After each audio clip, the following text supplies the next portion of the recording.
What's going on, guys? JSGC here, back again for another Manchester City live watch-along, as we're going to be doing the huge live watch-along of Manchester City's game against Club Brugge in the Champions League.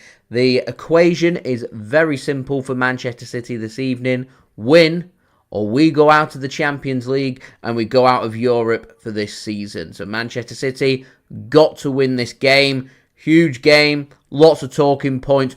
We're going to dive straight on in. So before I do crack on with this live stream watch along, make sure, like always, if you are enjoying the content, then do subscribe to my channel. We're now only 6 subscribers away from 41,000 subscribers. So hoping, fingers crossed, we can do that in today's live stream. So any help towards that would be much appreciated. If you haven't already, do subscribe to my channel. Also, don't forget social media links there in the description if you want to go and follow me on my Twitter, Instagram and TikTok. Email also in the description too if you want to hit me up for any sponsorships for any videos or any general business inquiries. Don't forget to leave a thumbs up on the video. We know what we're aiming for here. 100 likes. Smashed it on the last live stream. Can we do it in today's live stream? That would be much appreciated. So let's get them likes up. We're already into the 20s, which is a good start. It means we're 79 likes away from 100. So any help towards that would be much appreciated. Also, don't forget as well to leave your thoughts in the live chat, including where you're tuning in from today and also your score predictions. I can see we've got Nadir in the chat.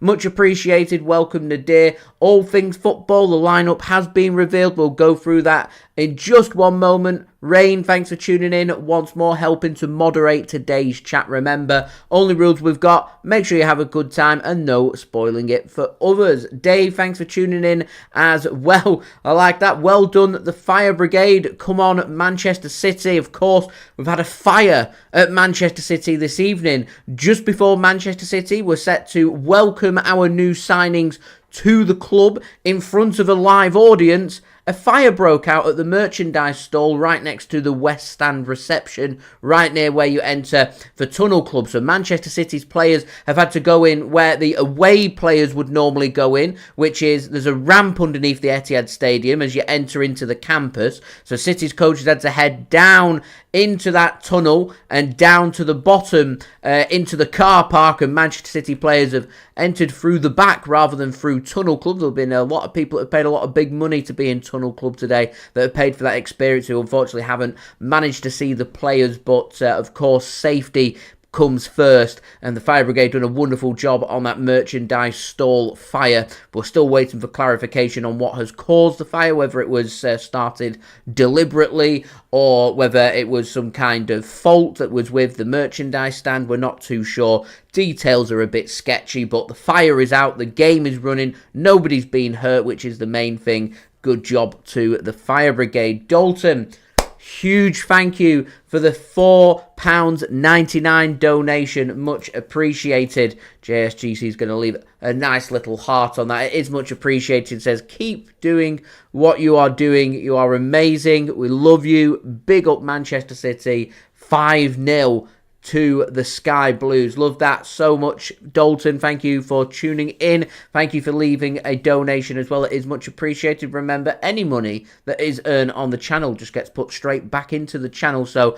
your £4.99 is much appreciated. Going with a very big 5-0 scoreline, and we're not too far off in our score predictions. I'll speak about that when we've spoken about the teams. But Dalton, big shout out to you, my friend. Thank you for the donation. It is much appreciated. Vice, thanks for tuning in. Mario going with a 6-1 prediction for Manchester City today. Stu, thanks for tuning in. Much appreciated as well. It seems like the fire at the Etihad is the talking point before today's game. Dan, thank you for tuning in as well. Much appreciated. I think if I was to go with any of them players, I'd probably go with Cambiasso, mainly because I think he's of higher quality than both Ederson and Douglas Luiz. Douglas Luiz, I'm not too sure about. I think long-term City don't want to go in with Douglas Luiz, so if we're not thinking long-term, then I don't think I'd go near that. Ederson, good player. I think we can do better, but we'd have to wait until the summer to do better. Cambiasso, I think it'd be a really good fit, so I think he would be my pick out of them 3 players.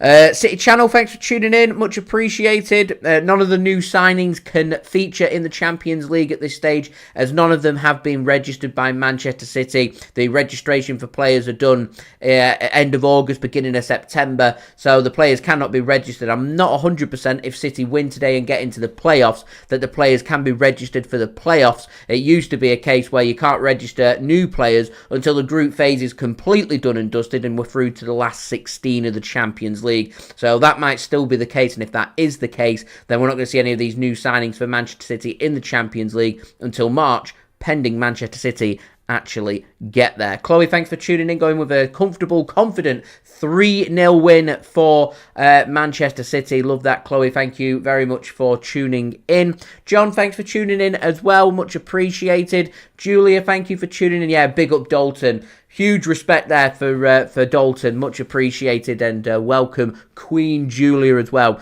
for tuning in. Mudgy, thanks for tuning in. Do I think Pep will stay with the double false wingers? Interesting one. Possibly. Maybe. It all depends. Depends on what role they see long-term for Omar Marmoush as to what City want to do. Could be a change of formation. Could be sticking with what we're going with. We'll see. Neil, thanks for tuning in. Much appreciated. Adam as well. Thank you for becoming a member of the channel for 6 months now. Huge respect to Adam for that. Says, big up Jason. City, 5-1 winners today. And there we go. Adam going with the same score prediction as me. 5-1's going to be my prediction for today's game. Nitin, thanks for tuning in. Nervous. Do you know what? Who is nervous? Who is nervous? Let me know. How are we feeling? Obviously, a lot at stake here for Manchester City. I think City are just going to go all-out attack. I think City are going to look to score goals and get this game done and dusted as soon as possible, so there's nothing left for us to think about. Remember, we could be 3-0 up. It's not enough. Got to be 4 or 5. It's got to be more. Got to keep going. That's the key here. We stopped at 75 minutes against Feyenoord, 3-0 up. We thought the job was done. It wasn't done. Conceded 3 goals in 15 minutes. It can be done. So you got to keep going. No letting the foot up off the gas. If we do, then we could get stung and we could be going out of the competition today. We do not want that. We want to go through to the playoffs and we want to try and be in the last 16 of the Champions League. Also, thank you to Richard for tuning in, going with a 4-1 victory today for Manchester City. A lot of 4-1s in there. Tony going with a 4-1 as well. Neil going 4-0 Manchester City. Love all the optimism, guys. Much appreciated. Remember, got my poll rolling in the chat. Who do you think is winning today? 54 votes in, 89% going with a Manchester City win, 4% with a Brugge win, and 7% with a draw. So don't forget to get your votes in on the poll. We will end that just before kickoff. Nadir, a little bit more cautious, going a narrow City win, 2-1, maybe even a 1-1. Remember, 1-1. City head out of the competition today. Right, thanks for tuning in. Reckons a big win incoming, going 4-0 Manchester City. I'll take a 4-0 every day of the week. If we can get a clean sheet as well, then that would be absolutely brilliant. Anyway, I've not finished the intro.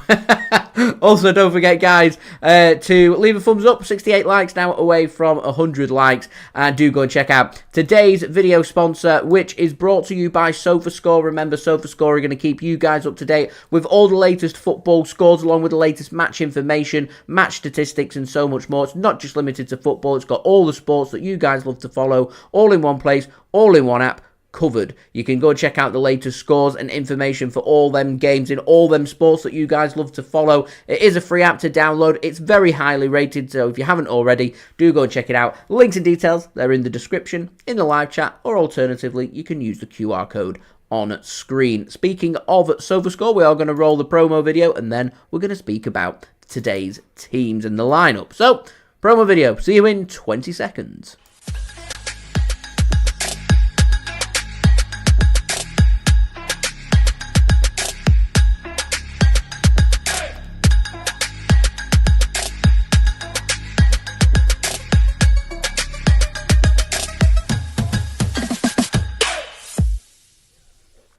So we've got a record-breaking 18 games all being played at the same time in the Champions League. It's been called is it a Betway Mania?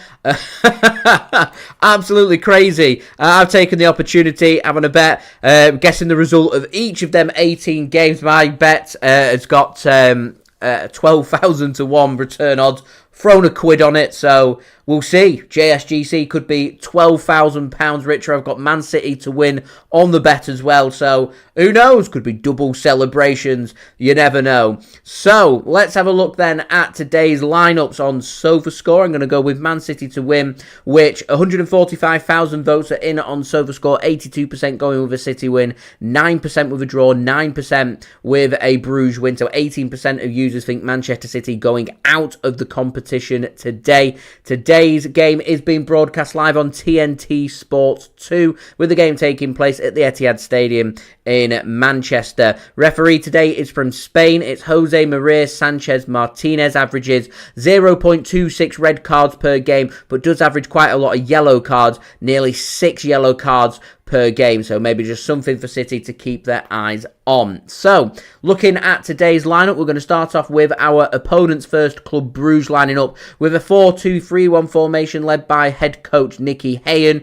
They're starting with former Liverpool goalkeeper Simon Mignolet in goal. It's Says, Ordonez, Mignolet and De Kuyper as a back four. In midfield, you've got Onyedika, Jashari and Vanken captaining the side today. Out wide, you've got Talibi and Solis, and up top is Jutglar as well. On the bench for Club Brugge today, you have got Van der Heuvel, Jackers, Romero, Siquate, Spiliers, Sarbe, Vertilsen, Nilsson, Scorsa, and Vermont. I'm surprised that Gustaf Nilsson, their striker, top goal scorer for them so far this season in the Belgium top division, isn't starting in this game now. Club Brugge are second in the league. They're unbeaten in 20 games. They know how to grind results. They know how to win games. They're a difficult team to beat. Ask Juventus last week in Belgium, finished 0-0. They've not lost a game since the end of October against AC Milan away from home, losing that game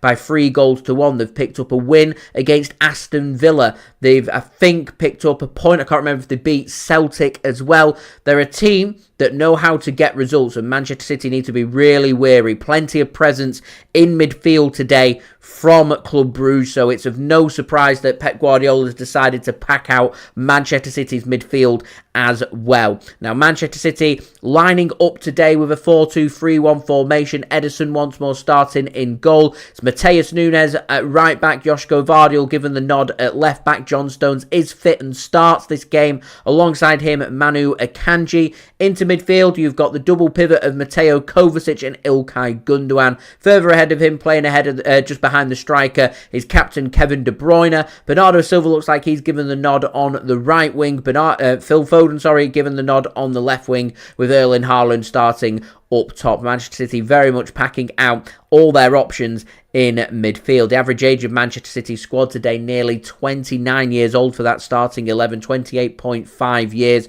whereas Club Brugge is less than 25 years old at 24.9 years. Manchester City's bench today made up of Stefan Ortega-Moreno, Scott Carson, Max Allian, Rico Lewis, Jack Grealish, Savinho, Jacob Wright, Nico O'Reilly and James McAtee. We are missing several players. Remember, Omar Marmoush, Abdukodir Khusanov and Vitor Reis cannot be registered to play in the Champions League yet, so all three of our new signings missing from this game. Also missing with injuries is Jeremy Doku, Nathan Ake and Ruben Dias. Rodri, our long-term absentee. Oscar Bobb is getting there but not fit enough to make the matchday squad for today's game. I imagine maybe he may make the squad for the game against Arsenal. It's more realistic that we'll see Oscar Bobb for Manchester City's FA Cup game against Leyton Orient away from home on February 8th. So, talking points there. There's a lot of midfielders, not a lot of width there for Manchester City. So what that is going to mean for me, I think we're going to see Josko Gvardiol getting forward quite a lot on that left wing. I think we're going to try and get Matheus Nunes going forward. Potentially, Man City could ask Phil Foden to stretch the pitch on the right-hand side, throw Bernardo Silva into midfield, and De Bruyne is just going to drift to the left, but Josko Gvardiol will provide the width, and Matheus Nunes will play behind potentially Phil Foden on the right-hand side. We'll have to wait and see. What causes me the most concern is how old Manchester City's midfield is today. 30-year-old Kovacic, 34-year-old Gundogan, 33-year-old Kevin De Bruyne, 30-year-old Bernardo Silva. What's behind them a 30-year-old John Stones and a 29-year-old Manuel Akanji. There is a lot of experience, but also not a lot of legs from Manchester City, and that does cause me some concern that the later this game goes on, fatigue could become a problem. And looking at Manchester City's bench with us not having them new signings available, you're looking towards who's going to be the players that can really help take this game by the scruff of the neck. Well, we've got some attacking options: James McAtee, Jack Grealish, Savinho, experienced players, but elsewhere, central midfield, could be a case where Jacob Wright or Nico O'Reilly could be needed. It could be a fact that Max Allian or Rico Lewis end up given minutes here for Manchester City. We'll have to wait and see, but the fitness of Manchester City's midfield does cause me a lot of concern for this game. We'll have to wait and see. City, remember, got to be wary for counter-attacks, set pieces, etc., etc. for today's game. So I'm still sticking with Manchester City to get the job done. We've got no choice today but to attack, and I think City are really going to go at Bruges right from the off, and I don't think City are going to stop. And I think if we can find ways to get the likes of Bernardo, Foden, Josko Gvardiol, Kevin De Bruyne involved as much as possible in this game and making sure there's supply to Erling Haaland, then Manchester City can score goals and go through today. To me, the only way City go through is attacking Bruges and scoring goals. So I think we can make that happen. So that is what I think Manchester City should be pushing towards to see if we can make that happen. And if we can, then Manchester City could well be good to go. And I'm still sticking with a hat-trick for Haaland today. 5-1, Manchester City, nice and positive. Positive mental attitude. PMA, positive mental attitude. And speaking of positive mental attitudes, huge shout out to Adam, gifting 5 JSGC memberships, so much appreciated. You all get access to custom stickers and emojis that you can use on the stream as well, and a huge thank you to Adam for gifting them. Rai taking his opportunity there, Ai's taking his opportunity, Spartacus, Isaac and Stu all taking their opportunities, so do enjoy, and a huge thank you there to Adam for doing that as well. Much appreciated. Chat on fire today. The Etihad on fire as well, or at least a merchandise stand. Can Manchester City now turn up and put the fire on the pitch? And if you guys don't think that I've been sat here in my head thinking about all the fire related puns that we can use this evening, then you are mistaken. We've got plenty to go at. I'm hoping for a scintillating, sizzling performance from Manchester City on the pitch. My score prediction today, 5-1 Manchester City. What are your score predictions, guys? Let me know in the chat. Seamus, thanks for tuning in. Much appreciated. Tyrell as well, thank you for tuning in. We've seen the fire outside the Etihad. We're going to have a lot of fire puns intended for today's stream. Stones, thanks for tuning in. Mixed, thank you for tuning in as well, helping to moderate today's chat. I do hope I've not missed anybody. Richard as well, good evening, thanks for tuning in. Going with a 4-1 victory today for Manchester City. If I have missed anybody, then I do apologise. Just get your thoughts in the chat, and yeah, I will make sure that you do get a mention. Knitting going with a 6-0 win for City. Hat-trick for Haaland, Josko Gvardiol, De Bruyne and Foden providing the other goals. City going with a 7-1 victory for Manchester City. Tony enjoying the fire-related puns as well. We're going to be red hot today. Fire, fire, fire, as Will I Am would say. Yes, love it. There's lots of fire-related puns that we can go forward with today. Right, players are going to be making their way out of the tunnel very soon. So don't forget, do leave a thumbs up. Now just 9 away from 50. We're 59 away from 100 likes. Any help towards that would be much appreciated. Also, don't forget to subscribe. I need to keep an eye on the subscriber number as we're very close now to hitting my goal of 41,000 subscribers before the month is out. We are now less than 6 subscribers away, so any help towards that would be much appreciated. So if you haven't already, please do subscribe. Also, don't forget as well to make sure that you've checked out my social media if you so wish. Links and details, they are in the description. Also, don't forget as well to make sure you leave your score and team predictions, score predictions in the live chat and where everybody's tuning in from today. Who've we got in the room today? Where's everybody tuning in from worldwide? Do let me know. Let's see who we've got in the room. Mixie joining in with the City started the fire.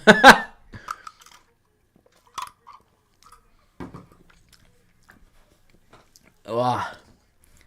Right, players are in the tunnel, ready to make their way out. Huge game, this, for Manchester City.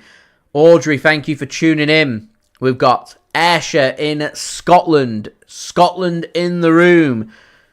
Shana, North Carolina. We have got United States of America in the room. We have got Jakarta in Indonesia with Mudji. Thank you very much for tuning in. Adam, it's a school night. I have work in the morning. So no cider for today. Just the Sprite, sugar-free. City and Leeds fan channel tuning in from Wales. We've got Wales in the room as well. Adam chucking out an Uzbekistan flag as well, because why not, as we're going to get the anthem of the Champions League playing, so feel free to boo along at home. We've got Seth tuning in from Kenya. Kenya in the room representing Africa. Love that. Right. We're nearly ready for kickoff here. Nearly ready. Ready and waiting. Nice and focused Manchester City team. Josko Gvardiol looks a bit tired today. It's not good. The players are looking focused, but a bit nervous and a bit edgy. I'd like to have seen a few of the players just smiling. Confidence. That's what we're looking for. Confidence. Right, 3 likes away from 50. Can we get there before we get the start of this game? Any help towards that would be much appreciated, guys. Mudji, yeah, it looks like Josko Gvardiol will be providing width for Manchester City today, I reckon. I reckon the other side's probably going to be Phil Foden. But we'll see if he maybe drifts into midfield or sticks on the left. Lots of these teams have got Phil Foden on the left, so we'll see. John tuning in from Pennsylvania in the United States of America. So we've got Shana tuning in on the East Coast. We've got John tuning in on the East Coast of the United States as well. It's probably an ideal kickoff time, this really, over there. It's, 5 hours behind, so 3 p.m. Wednesday afternoon. It's not too shabby. Not too shabby. A little bit early for my subscribers tuning in from down under. Don't know if we've got any Aussies or anyone from New Zealand tuning in. As we're now just 1 like away from 50, so any help towards that would be great. Finally, guys, do go and check out today's video sponsor, which is brought to you by SofaScore. Links and details there in the description. I'm just going to roll my promo video right now before we do have kickoff for this game.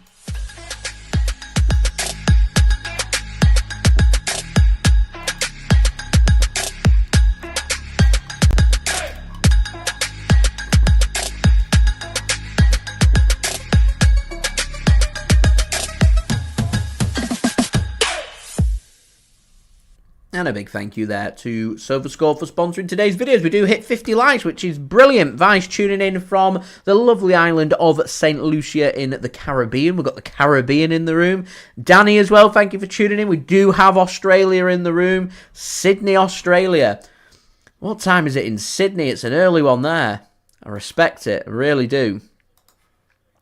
The international audience of JSGC ticking nearly all the continents. Just need South America.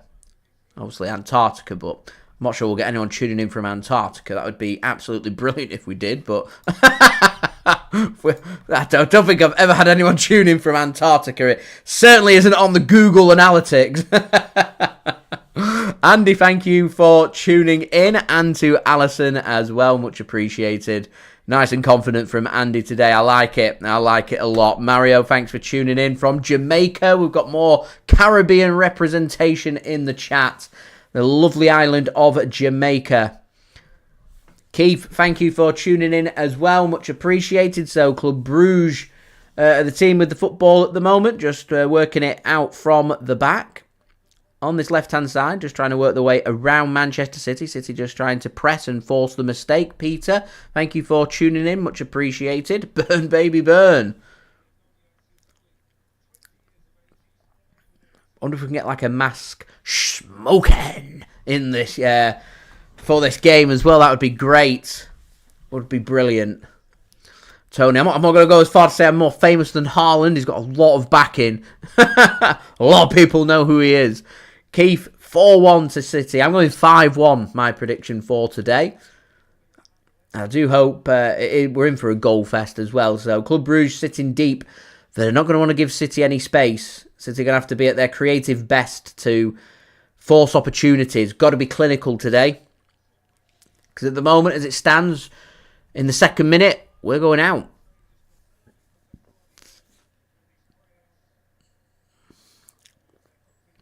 Here's Bernardo, so he's gone on the right. Gets a little bit of space. Allows him to pass the ball back to Matheus Nunes. De Bruyne has just attempted a ball into the box, but cut off by Brugge, and they're going to look to try and build here from the back. Manchester City continuing to put their squeeze on. Going to be sent long. Header flicked on, and Brugge are in here. Brugge are in here. In the penalty area, squared across, and it's a great block from Josko Gvardiol. City want the offside flag. I think he is offside. I think they're just waiting for the opportunity to go, and the flag never comes. And Brugge were in there. They should have done better. It was 2-on-1. It was 2-on-1. Josko Gvardiol does a very good job in just reading that to make the block. Pep Guardiola not happy. It was all too easy for Brugge to get around City then. Lucas, thanks for tuning in. It doesn't fill you with encouragement if Manchester City are going to allow Brugge to get in that easily. But this is the pressure that Man City are under. Club Brugge know that as it stands right now, a draw is good enough to send them through to the playoffs of the Champions League. And Manchester City need a win to go through. So, yeah. Stones has got forward. De Bruyne plays a pass in, a lovely pass into the channel, and Bernardo can't do anything with it, and Brugge are going to get it clear. He's got nowhere to go here. He's going to do very well to keep that in. He does, and he finds his pass as well, and they beat the press there. Good work that from Brugge. They can play football. Dan going with a 2-1 win for Manchester City today. Ball comes forward from Brugge. Should be dealt with by Josko Gvardiol, and is. He'll find a header to Foden. He'll work it back to Josko Gvardiol, and it can just be worked back to goalkeeper Ederson. Rain, yeah, they're not registered. Normally, the Champions League campaign ends in December when we're playing 6 games, but with 8 it ends in January, which means we've got to wait until the next phase of the tournament before we can register new players. Normally, we'd already know before we hit the January transfer window whether we've gone through to the last 16 or not. You sign players and then you register them, so there we go. Mario says Aston Villa 1-0 up already against Celtic at home. British derby there. Rain says we look so old. Old and tired. Bernardo Silva picks the ball up on the right here for Manchester City. Here's Bernardo Silva. He's got nowhere to go. Plays a pass back to Matheus Nunes.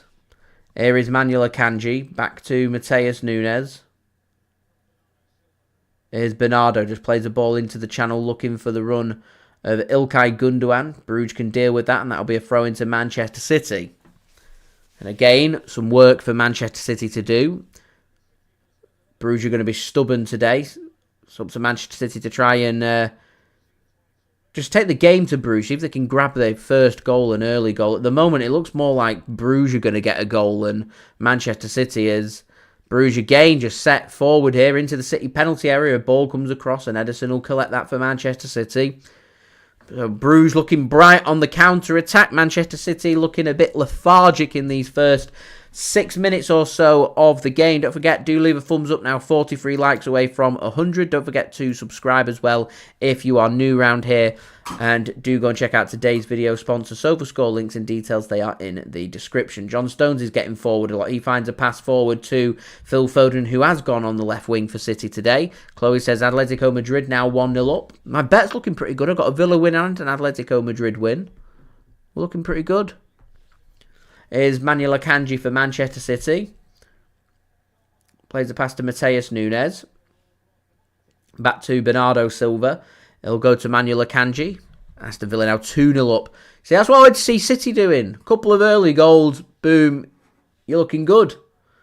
Here's Foden to the byline. Trying to put a ball across. He's going to get the first corner of the game for Manchester City.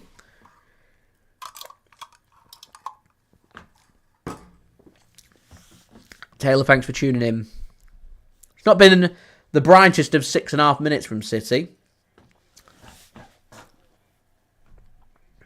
Pep Guardiola already not happy with what he's seen. He's in deep discussions there with Juan Marlilo, Manchester City's assistant manager. De Bruyne and Foden stood over this. I don't really understand why you have two players stood at the corner. Why don't you just send one of them into the box or around the edge of the box, wasting a player? They've hired a set-piece coach, so not only do we pass corners and they're not very good and they don't lead to balls being put in the box, when we do put a ball into the box, we have a player stood with another player next to the corner flag. What use is it having two players stood at the corner flag? Crazy. Mario says PSG. I've got them to beat Stuttgart as well. I committed. I went with a PSG win.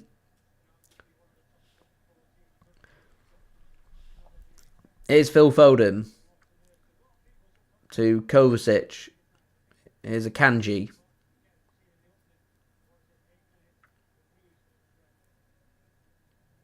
Matheus Nunes now to Bernardo Silva.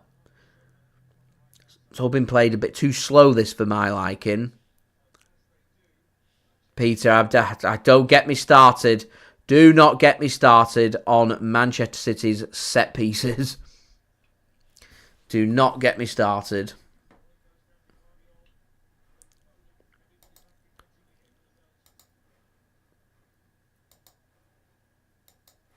Yeah, I agree. If we had Marmoush, something might happen, but here we are.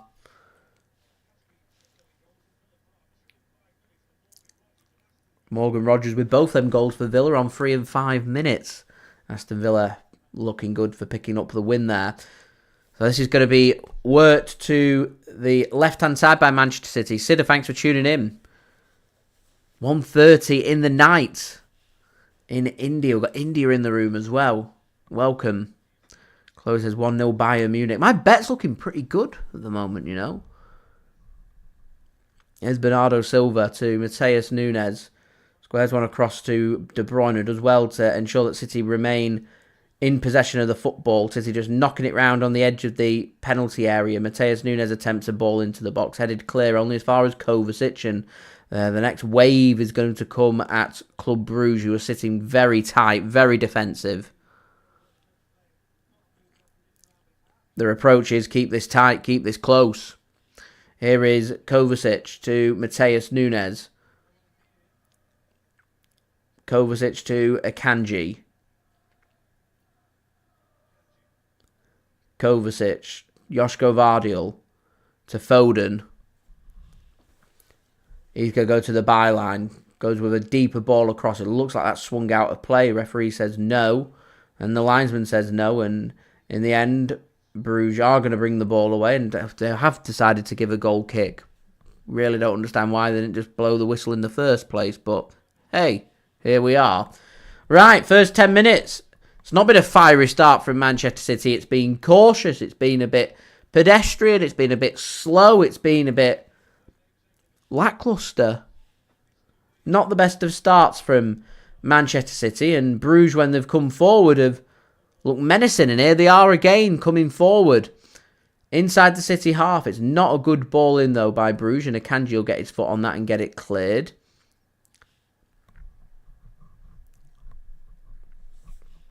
Ball comes across. That will be collected by Ederson. Nice and simple. And Manchester City can have possession once more. Seamus says, Pep not pleased. No. But there's a lot of things giving him a headache right now, to be honest, with his performance from Manchester City. It's just been a bit predictable. Danny says, please can you say hello to Arthur and Freya, 2 young blues watching my stream for the first time in Australia. Love that. Welcome, Arthur and Freya. Do hope you have a wonderful day, and thank you very much for tuning in on my stream for the first time. Love that. Here is Ilkay Gundogan. Gets a little shove in the back. He goes down. It's never a penalty. It does go down in the area. Referee says goal kick is nothing more. A little push comes in on the back. There's nothing more in it for me. So no.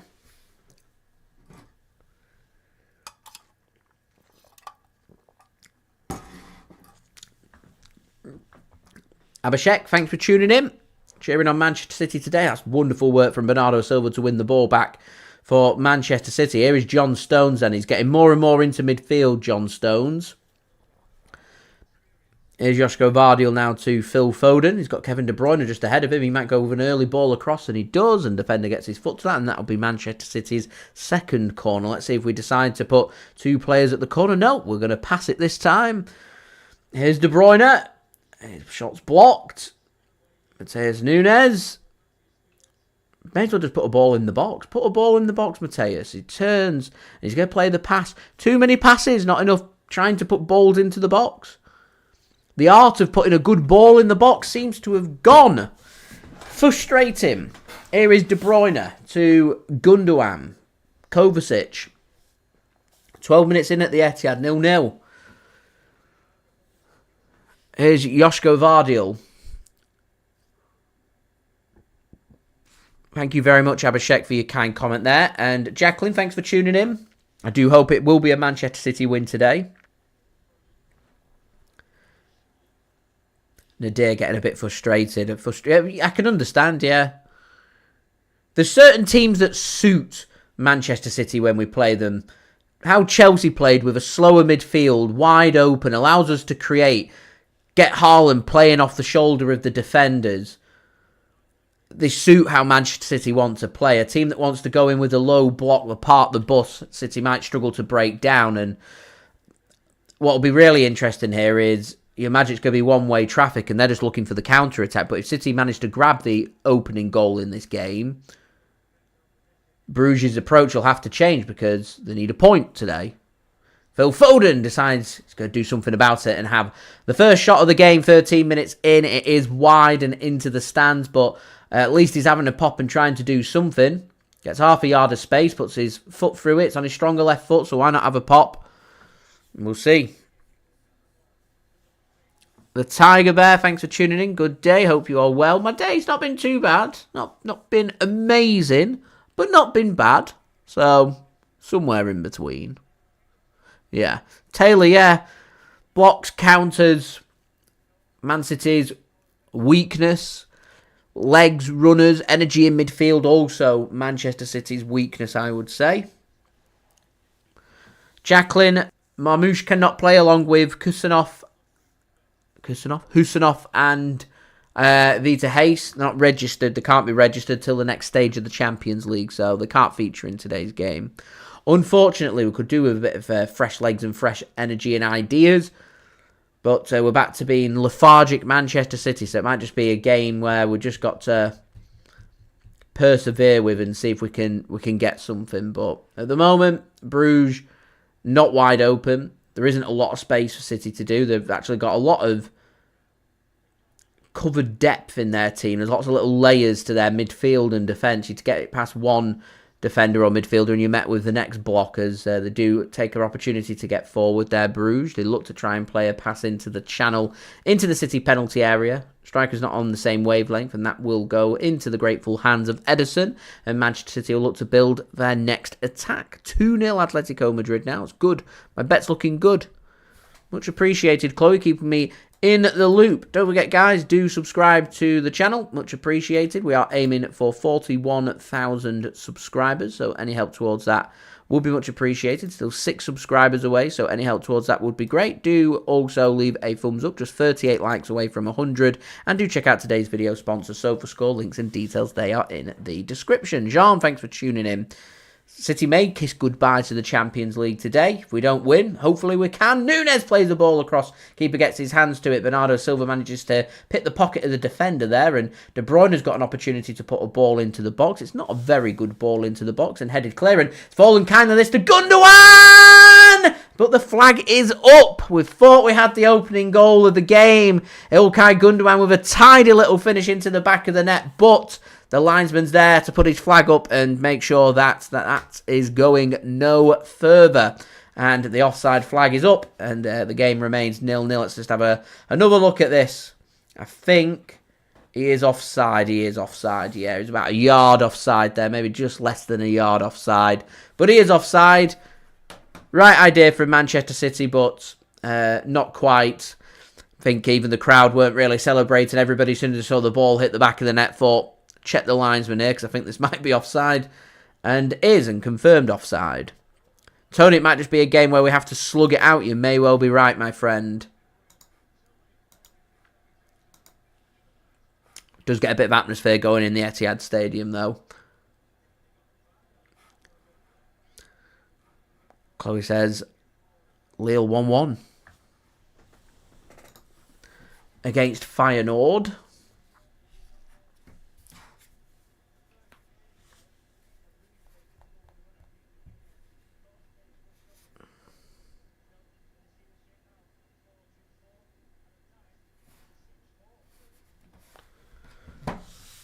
Monaco down to 10 men. Stu, thanks for tuning in. Says 0-0 against a bunch of Belgian farmers. They're a good team, unbeaten in 20. They know how to defend. They got a 0-0 against Juventus. Got a point. We got nothing against Juventus. We got bullied. So they know how to grind. They know how to get results. This is my concern for this game. Chloe says 1-0 Benfica.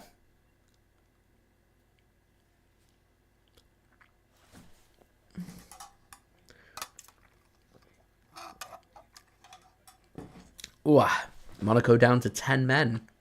Jacqueline Jumabar going to spend the season on loan at RC Lens. Inter Milan 2-0 up, according to John. Stu, you have a star next to your name because you are a member of the JSGC channel. So if you're a member, you get a star next to your name. Here is Josko Gvardiol.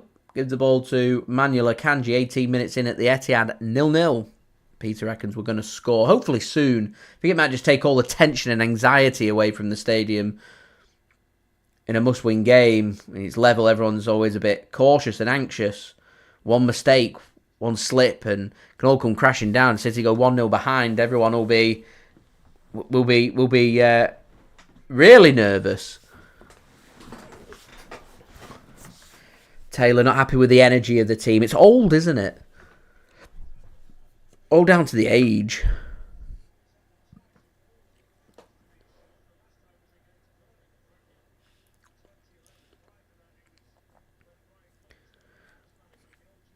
Nadir, yeah, it does stink of that. QPR and Aston Villa, their big Premier League games, 2012 for the Queen's Park Rangers one, the Aston Villa one from a couple of years back.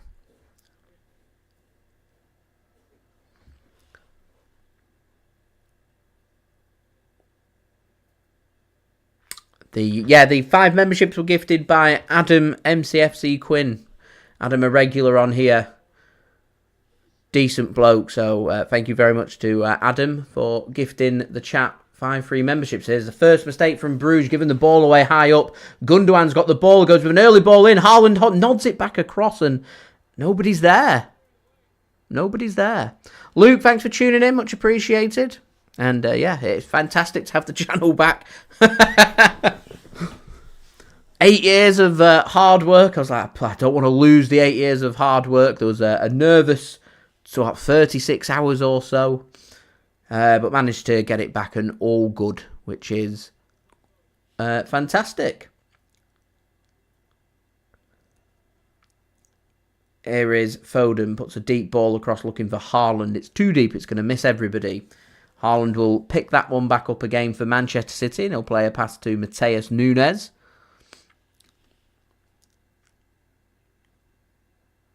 Here is Kovacic to Matheus Nunes.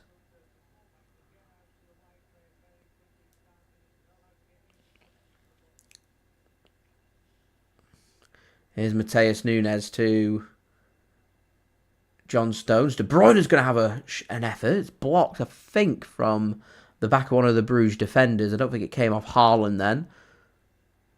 Interesting to see if that wasn't blocked. What would have happened then? There we go. Stu, my channel got hacked. So I lost access to my channel for 24 to 36 hours. I managed to get it back. And then because people have reported the account for spam content being put on there from the hackers, the account was removed. So I had another battle for another 24 or 36 hours to get the channel back again. Eventually, I got the channel back again, and it's all good and all fine now. De Bruyne plays a ball in. Doesn't find a City head once more. And here's the danger. Brugge on the counter. 3 forward. Kovacic reads it well. Gets the ball back. Lovely, lovely, lovely stuff that from Mateo Kovacic. PSG now 2-0 up against Stuttgart. So Stuttgart are looking like the team that, if Man City can win, would be the team exiting out of the competition. At the moment, though, it's Man City that are going out. Here is Bernardo Silva then on the right for City. Foden, lovely disguised pass looking for Gundogan, and a flick from the defender just takes it away from Gundogan's path and into the grateful arms of former Liverpool goalkeeper Mignolet.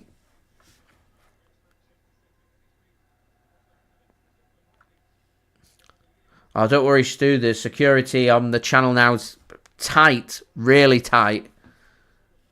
Lots of procedures put in place. So hopefully, touch wood, won't happen again.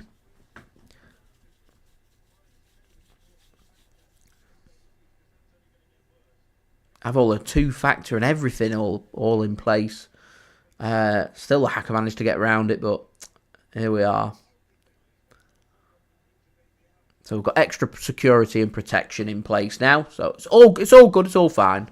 It's all been removed off there. It's in the past. It's dealt with. Here we are.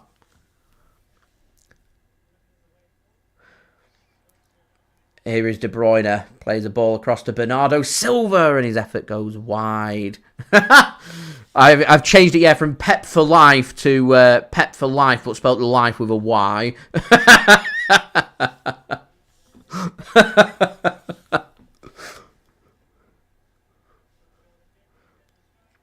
Comes off Erling Haaland's back heel, that, and out for a goal kick. The City wanted the corner. It was never a corner. I wouldn't worry about it too much because we had De Bruyne and Foden stood over the corner, doing that 2 players stood over the corner routine where we don't score from them. So we wouldn't have scored off the corner anyway, so it makes no difference. In fact, I would argue we're more likely to score off Bruges' own goal kick than we are off a Manchester City corner. Oh, it's lovely stuff from City. Here's De Bruyne, and he gets too excited, puts his foot over the top of that and into the stands. Goal kick.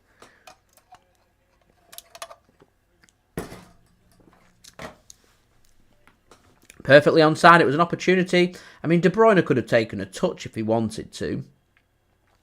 He was under pressure, so he decided he'll take the effort, and he's off balance, and it's just not a good hit from De Bruyne. He'll be disappointed with that, I'm sure. That was a chance, that, for City as well. We're just starting now to see Bruges making a couple of mistakes at the back. But City haven't been clinical. There's been 1 or 2 opportunities that City could maybe have done something with, but they haven't. Stu, Mignolet was a bit error-prone with Liverpool.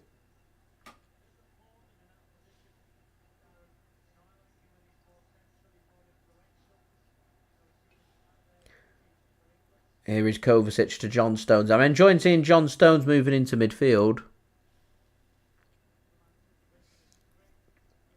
Here's Akanji. Gundogan. Good knocking about this from City. Work to the left.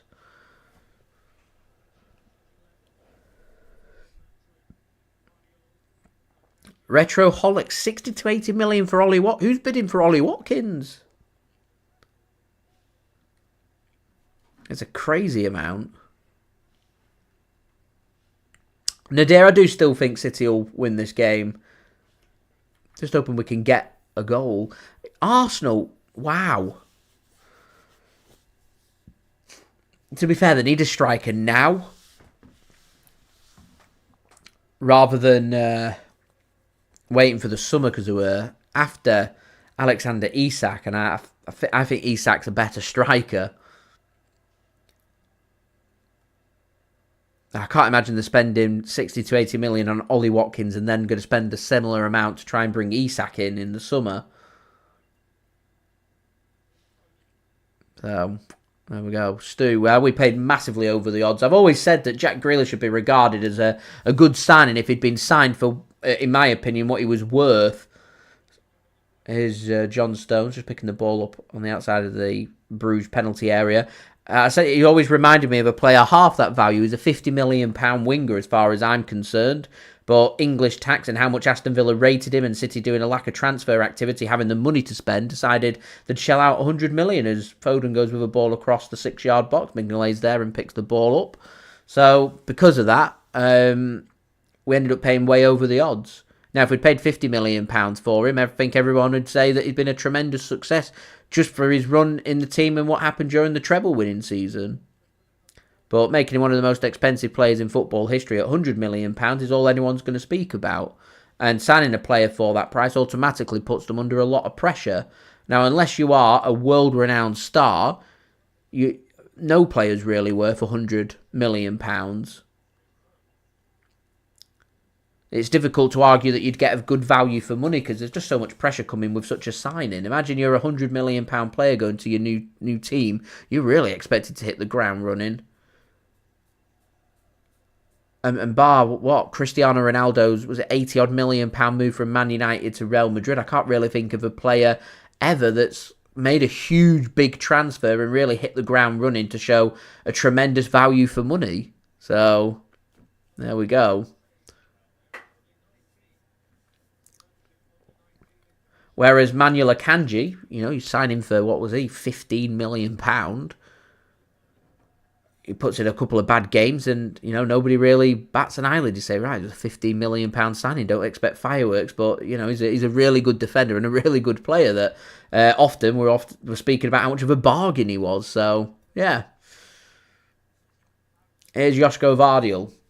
Since he paid a lot of money for him and he's been quality for City for the most part. Here's Foden getting forward towards the 30-minute mark. Liverpool 1-0 up. It's good stuff. My bet's looking really good. Nunes puts a ball in. It's gone deep. Foden should pick this up. Does pick this up. Arsenal 1-0 down. That's not part of my bet. I had Arsenal to win. There we go. Right. It's just worth it for that goal against Liverpool in the Champions League final alone. That was worth the cash for Real Madrid, surely.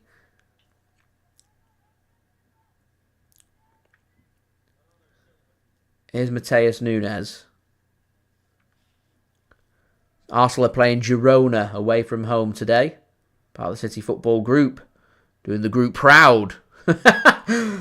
De Bruyne threads a pass through looking for Matheus Nunes and a free kick given against Matheus Nunes there. I didn't think there was too much in that, to be honest. Matheus Nunes not happy with the decision there. It's a good pass from De Bruyne. Let's have a look what was in it. There's nothing in it. I don't really understand why the referee's given a free kick there.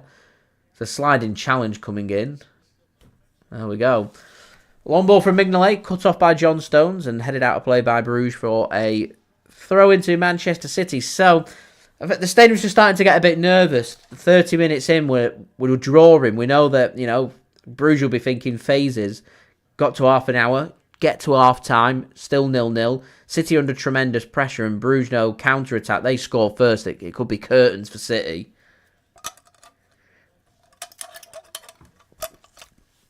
In an ideal world, what we want is PSG to be 3 or 4-0 up at half-time. It means that Brugge are going to be going through no matter what happens here today. That might just take their concentration, just knock it a little bit, enough for Manchester City to just filter through a mistake or two and grab a goal. City could really do with a goal before half-time just to, I think, settle everybody down. Here is Manuel Akanji then. Work to Josko Gvardiol. Phil Foden.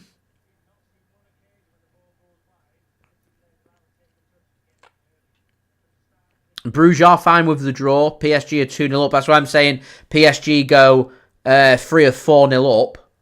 Brugge are going to go through even with a loss because Stuttgart aren't going to come back from 4-0 down.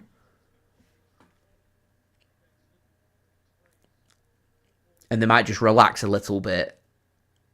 At the moment, they're fighting for everything, Brugge. Why wouldn't they? It's a competitive Champions League game. It's up to Manchester City to create and do something here, to be honest. Right, today's choice of drink is a sugar-free Sprite. Very extravagant. Not going to be kept in by Manchester City, and that's going to be a throw into Club Brugge, and it's just not really clicking for City at the moment.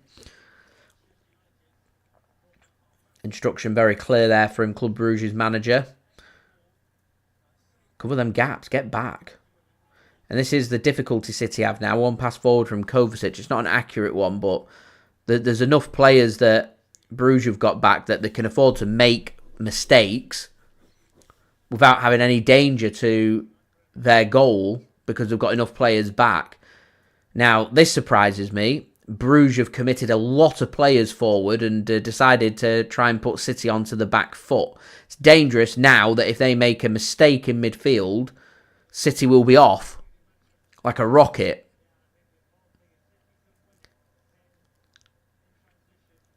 And City now deciding to put the squeeze onto Brugge to try and force that mistake high up the pitch.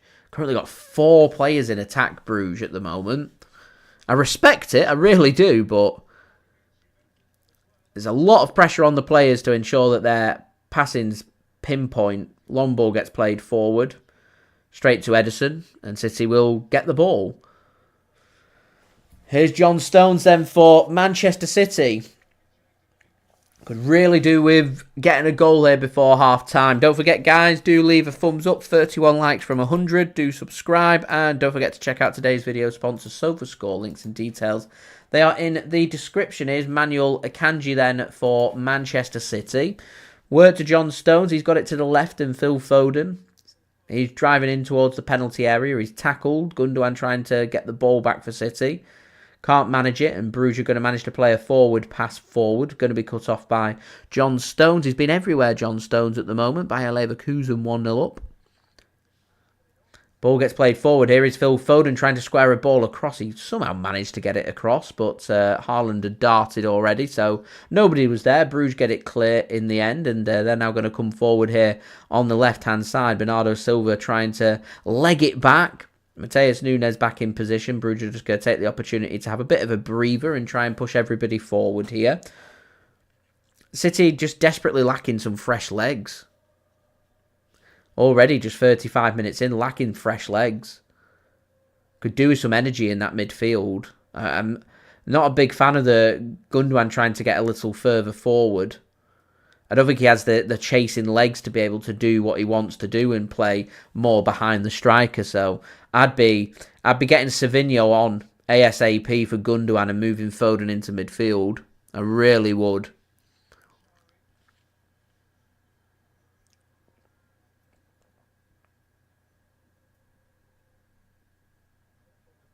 Ball gets played forward by Brugge. Can't keep it in. It's unlucky. And Manchester City will have a throw-in just on halfway. Here is Manuel Akanji then. As we're just 29 likes now, guys, from 100. Any help towards that would be much appreciated. Akanji to Phil Foden. Gundogan. got to play that pass to Foden. He does. He's going to get there. And he's not kept it in. It's a goal kick. He's not kept it in.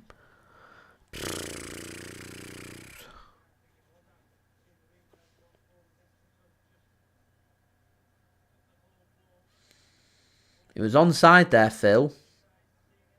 He's anticipating a sliding challenge. I don't get why he hesitates. He's got the chance just to get the ball. He just does it too late and he can't keep it in.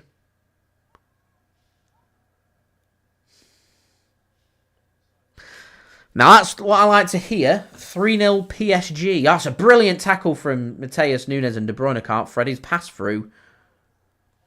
And here comes Bruges. City have got to be so careful here. So careful. Edge of the penalty area. Shot comes in. It's a good block. Oh, my word.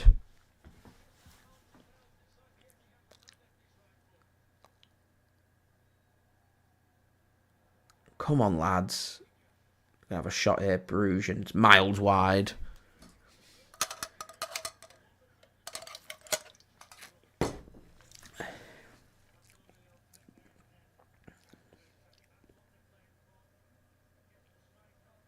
It's a good block, that, from Akanji. Really good block.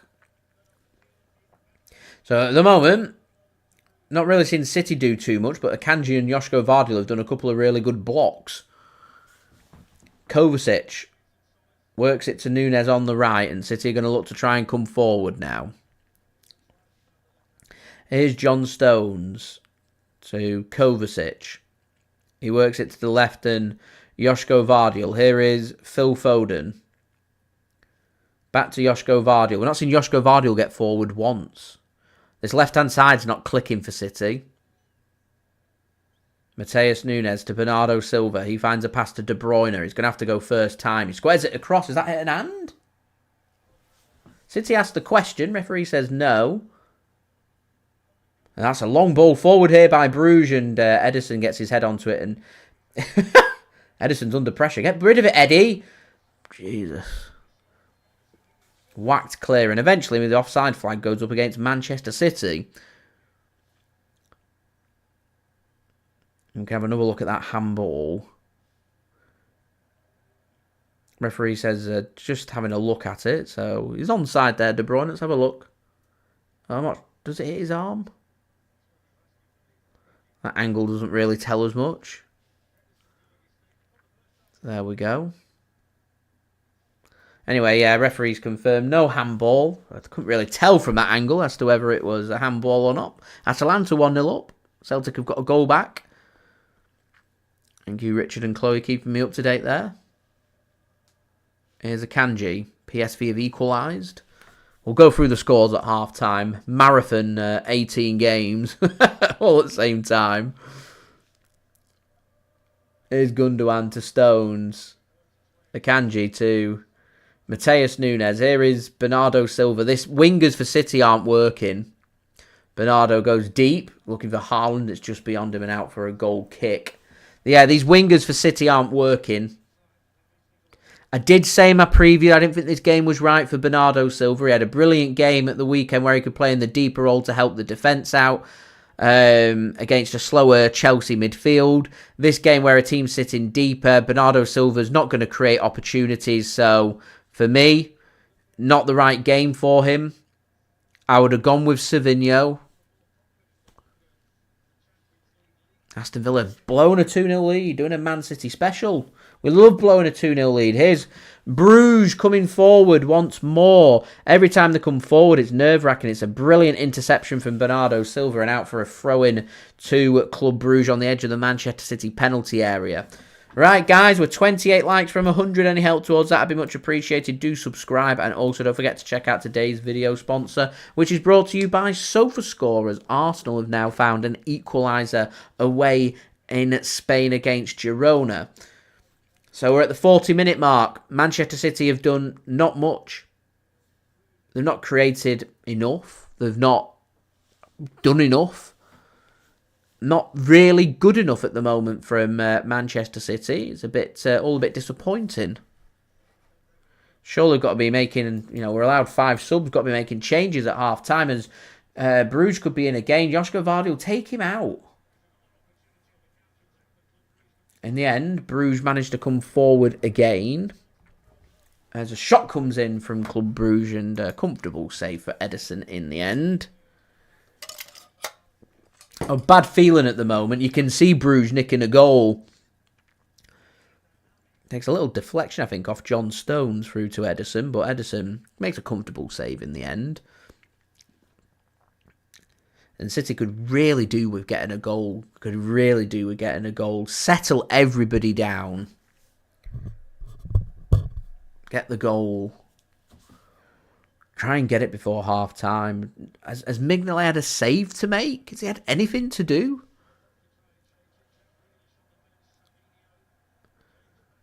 Here's Matheus Nunes then to Bernardo Silva. Liverpool now 2-1 up. De Bruyne has slipped and it's given away again. And here comes Brugge on the counter. They're wide open here, City, on our right-hand side. Or Brugge is attacking left-hand side. Wide open.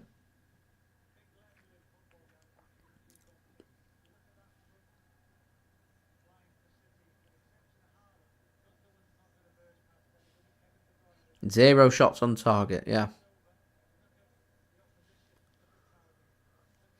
Not done enough, City, at the moment.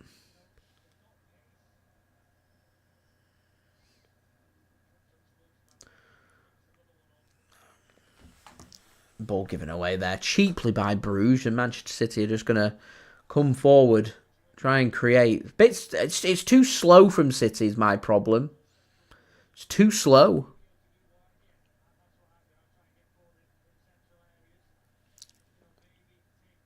Josko Gvardiol to De Bruyne. Back to Josko Gvardiol.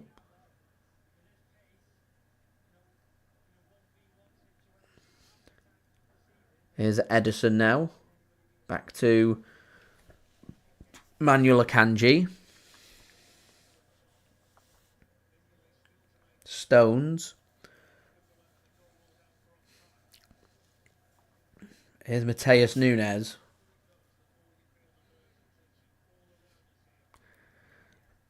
Ivan, thanks for tuning in. Much appreciated. Here's Foden then on the left. City inside the Brugge half. Got the ball where we want it to be. Kawami, thanks for tuning in. Here is Josko Gvardiol then to Kovacic. It's all very careful from City at the moment. Here's Matheus Nunes to Bernardo Silva. Back to Matheus Nunes. Here's Akanji. Back to Matheus Nunes. Arsenal now 2-1 up in Spain. And all the way back to Ederson. City have had the ball for the last 2 minutes and have done nothing with it. Just knock it around.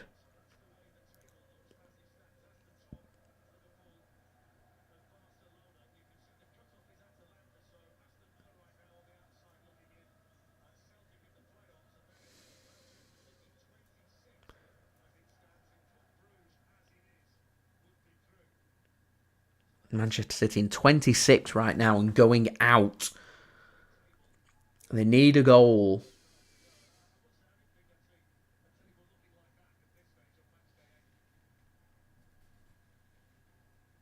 Here's Matheus Nunes. Kovacic. Here's Akanji. He comes forward now to De Bruyne on the left. So Foden's been told to go into the midfield and De Bruyne has gone to the left at the moment. Here is Kovacic bursting forward. Plays a pass into Gundogan. He can't twist and shoot and it's blocked. And here comes that counter-attack once more for Club Brugge. They're targeting Matheus Nunes. And they're in. They're in again. Squared across. 1-0. And there it is, counter-attack. Manchester City punished. It's clinical from Club Brugge. And Manchester City now have a mountain to climb.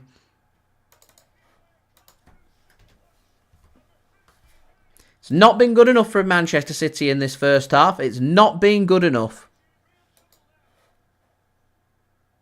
Really has not been good enough for Manchester City.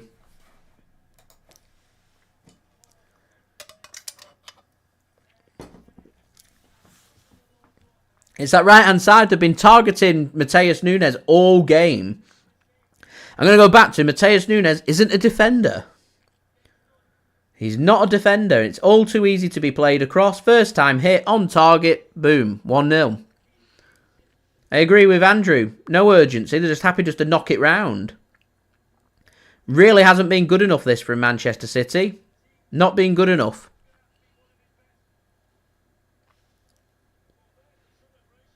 Hopefully this can wake Manchester City up. They're at the point of no return, so they may as well take defenders off and chuck attackers on, because they've got to win this game.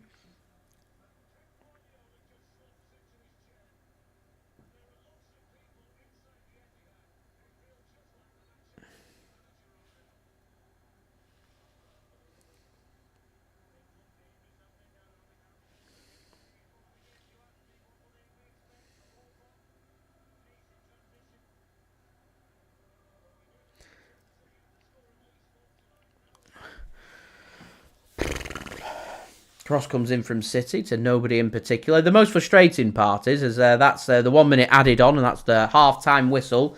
So Manchester City behind. Really poor from Manchester City, and it's a really poor time to concede, because you go in at 0-0. You need a goal. You write off the first half as a bad performance, and you come out all guns blazing for the second half, knowing that you need 1 goal. At the moment, that goal's now changed, that City need at least 2. And Man City are in serious bother. Serious bother. Beautiful game, thanks for tuning in. Do hope you're enjoying the experience, if nothing else, at the game. It's been shocking, that, from Manchester City. Fresh energy and legs needed for this second half. They've got to chuck players forward. I don't really now see a point of defenders being on the pitch. You've got to score goals. You've got to score goals. We don't score in this game. We go out. We already know that. We now need to score 2. And Manchester City are in serious bother, guys. Really are in serious bother. Right, don't forget, please do leave a thumbs up. We're just 20 away from 100 likes, so any help towards that would be much appreciated. Do subscribe as well if you're new around here, and do go and check out today's video sponsor, which is brought to you by SofaScore. I will roll the promo video right now.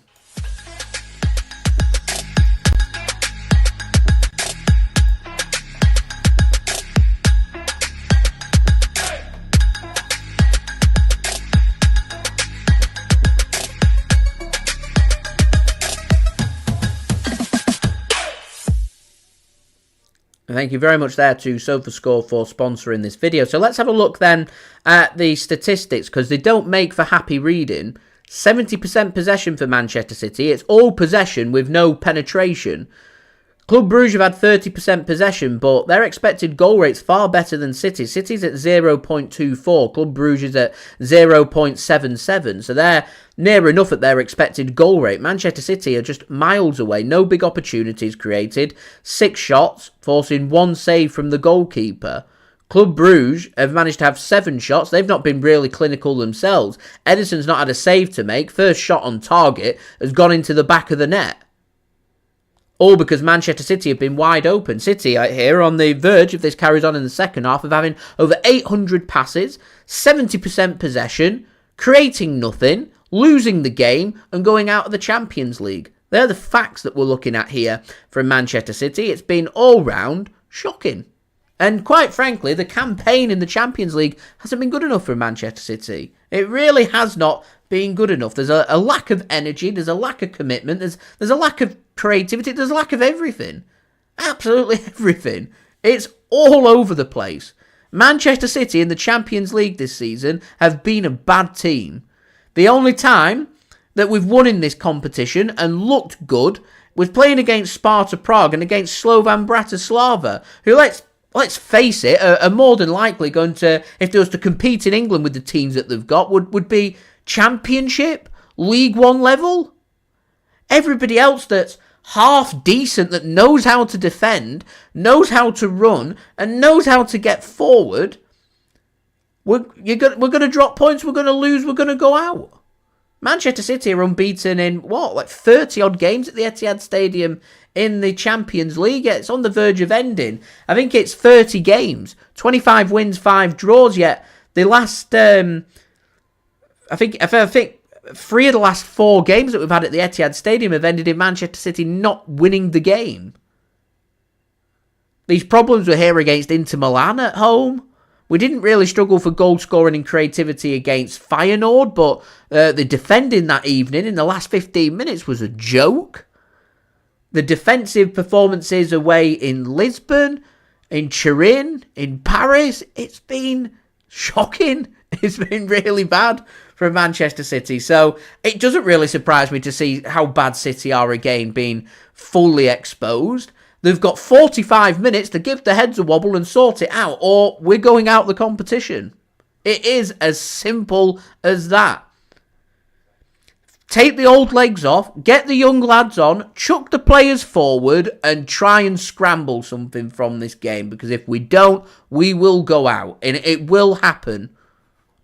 And there'll be a lot of disappointed people out there, the City fans. There'll be a lot of people laughing at Manchester City. I'll tell you right now, anyone who's not a Manchester City fan are laughing at Manchester City right now. They are laughing.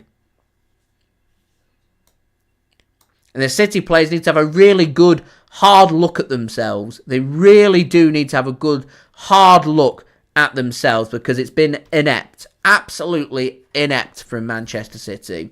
Right, I'll quickly go through the half-time scores, guys. And I've got some half-time entertainment and we'll see if we can draw anything positive. The disappointing part here is I've got nothing positive to draw from this performance from City. It's been horrific. It's been bad. Like, really bad. My only positive I've got from the first half is that I'm 13 likes away from 100 likes. We've nearly hit 100 likes by half time, which is a sensational effort. And it's been brilliant to interact with you guys. Everything else, from the football point of view, has just been bad. Not enjoyed that. Anyway, half-time scores. League 2, Barrow 1, Doncaster 2 at half-time. I don't think there's any more games. No, there isn't any more games in England or anywhere else. It's Champions League. Aston Villa 2, Celtic 2, all half-time scores these. Aston Villa 2, Celtic 2, Barcelona 0, Atalanta 0, Bayer Leverkusen 1, Sparta Prague 0, Borussia Dortmund 2, Shakhtar Donetsk 0, Brest 0, Real Madrid 1, Dinamo Zagreb 1, Real Madrid, AC Milan 0, Bayern Munich 1, Slovan Bratislava 0, Salzburg 0, Atletico Madrid 3, Girona 1, Arsenal 2, Inter 2, Monaco 0, Juventus 0, Benfica 1, Lille 2, Feyenoord 1, Manchester City 0, Club Brugge 1, PSV 3, Liverpool 2, Storm Graz 1, RB Leipzig 0, Sporting CP 0, Bologna 1, Stuttgart 0, PSG 3, Young Boys 0, Red Star Belgrade 0. And what we're taking confidence from here is PSG are 3-0 up against Stuttgart. And whilst that result stays the same, Club Brugge, no matter what happens here this evening, whether they win, draw or lose, will go through. At the moment, Club Brugge aren't going to make the top 8. They are going through, so I'm hoping that Club Brugge are going to take the foot off the gas second half and Manchester City can score an early goal in the second half and see if we can get some momentum going. At the moment, Manchester City on 8 points in 26th place, level on points with Bologna. We're looking at the fact that Dinamo Zagreb are going through, Brest are going through, Celtic are going through. Everyone laughs about how bad the standards are in Scotland, yet Celtic, they're ahead of Manchester City and going through to the playoffs, and Manchester City crashing out. Plenty to ponder. Get your thoughts, guys, in the live chat. That would be much appreciated. We're now just 4 likes away from 100 likes. 3 likes away from 100 likes. Don't forget to subscribe as well if you are new around here. Aiming for 41,000 subscribers, so any help towards that would be great. Also, don't forget to go and check out today's video sponsor, which is brought to you by SofaScore.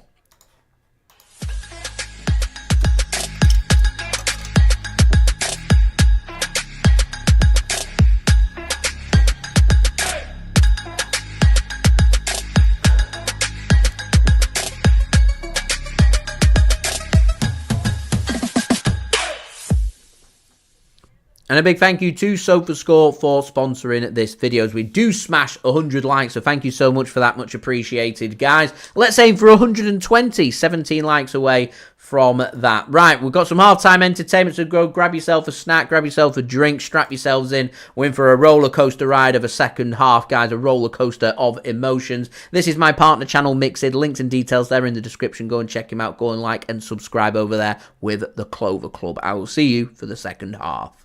What's going on, guys? Mixed here, back again for another cocktail. It's the first one of the year, and what we're going to do, we are going to make a Clover Club. So with this one, it is a pre-Prohibition era cocktail. So this dates before the 20th century. So this goes back to the 1800s, where I think it is founded in Philadelphia. So with the Clover Club, it was repopularized in 2008, as it made its comeback in fashion.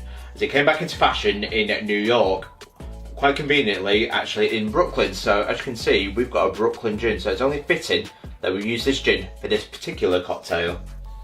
So with the Clover Club, it's quite a tarty one, but it's also quite sweet as well. But the gin makes this cocktail, absolutely makes it, and the quality of the gin determines how good a Clover Club is. And a Brooklyn gin, I cannot wait to try this. I've not actually used it before for a cocktail, so this will be the first time, as JSGC was kind enough to bring it back from New York for me, so this will be the first time actually trying it. So with the Clover Club, when it came back in 2008, it was Julie Rayner who opened a cocktail bar in Brooklyn that named for this classic drink. So naturally, with the bar, it put a Clover Club on the menu, and the cocktail has remained there ever since. So if you do go there, you'll see a Clover Club. So that's one thing the JSGC did miss. But for the Clover Club, it's got to say, it is a Philadelphia one, as this is the claim to fame in the cocktail scene, even though it was repopularized back in New York, Brooklyn. So let's make the Clover Club, so the modern version of it. So with the Clover Club, it is 2 ounces of gin, so 60ml, 1 ounce of raspberry syrup, 30ml, and 1 ounce of lemon juice, 30ml. Then of course you garnish it with raspberries, and of course you use the egg white as well. So get your cocktail glass, and what we're going to do now is prepare the drink. So let's get straight into this. So get your cocktail shaker and put in 4 to 5 ice cubes.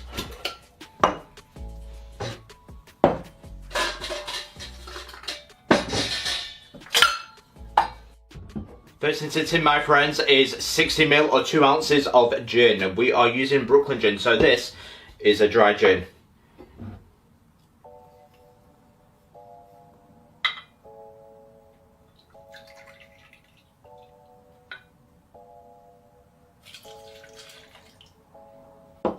Next, 30ml or 1 ounce of raspberry syrup.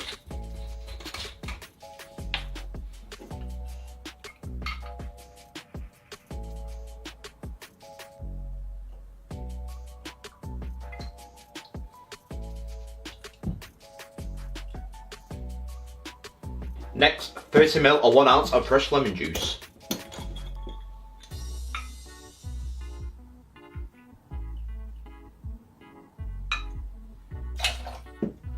Last but not least, 1 egg white.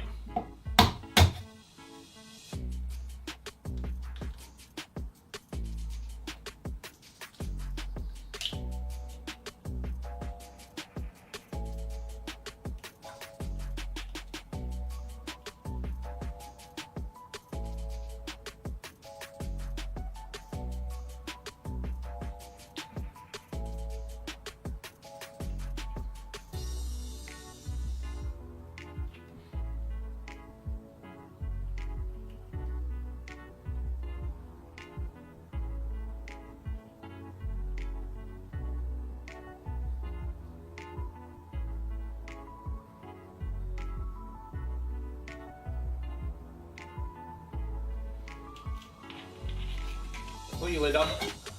And what we're going to do now is give it a nice hard shake for 30 seconds.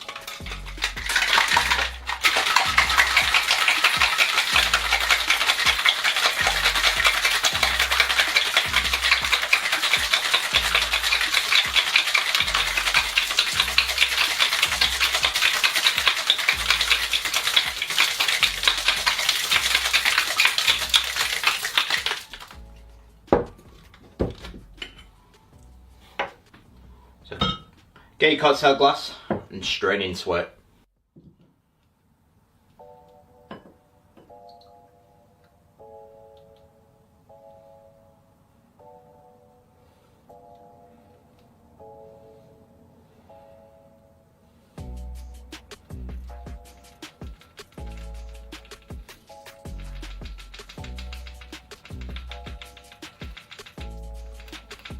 What we're going to do now is garnish it with 3 raspberries. Oh, I didn't know one.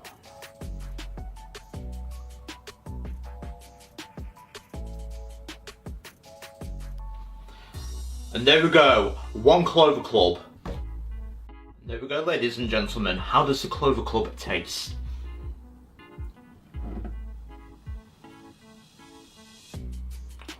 One little tip here from one bartender to another. If you ever do the egg white to get a bigger foam, is do a dry shake first. So 2 shakes. So 1 shake before the ice, and then another shake with the ice applied. That's how you get a little bit of a better foam. I still like the result. It's a very nice one, but I think it could be a little bit better. That's always my little tip for you. Something I have forgot to do today.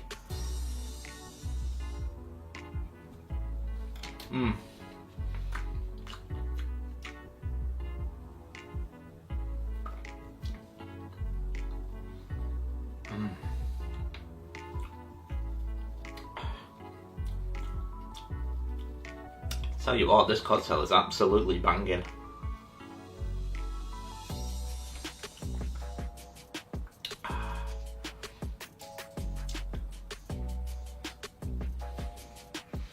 It is absolutely beautiful, though.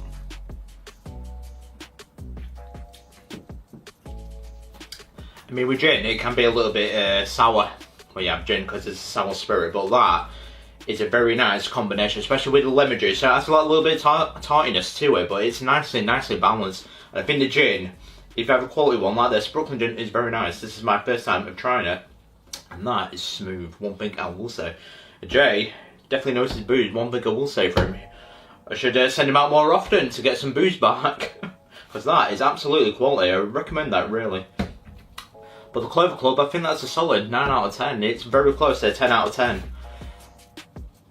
But if you're a gin lover, I think that's a 10 out of 10 as well. If you love your gin, I would recommend the Clover Club.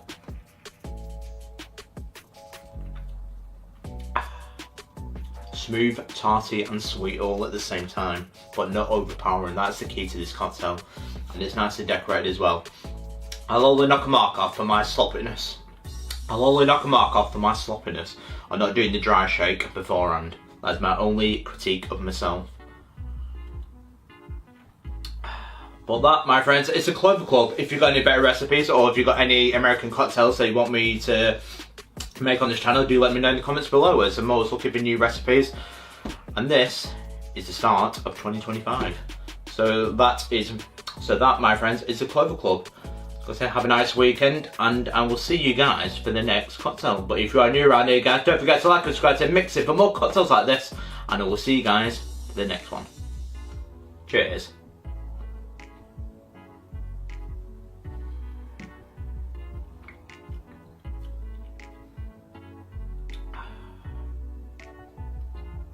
That is beautiful.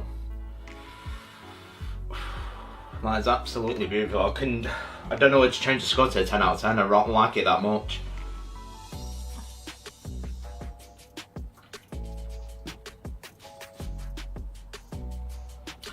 That is my last one, 10 out of 10.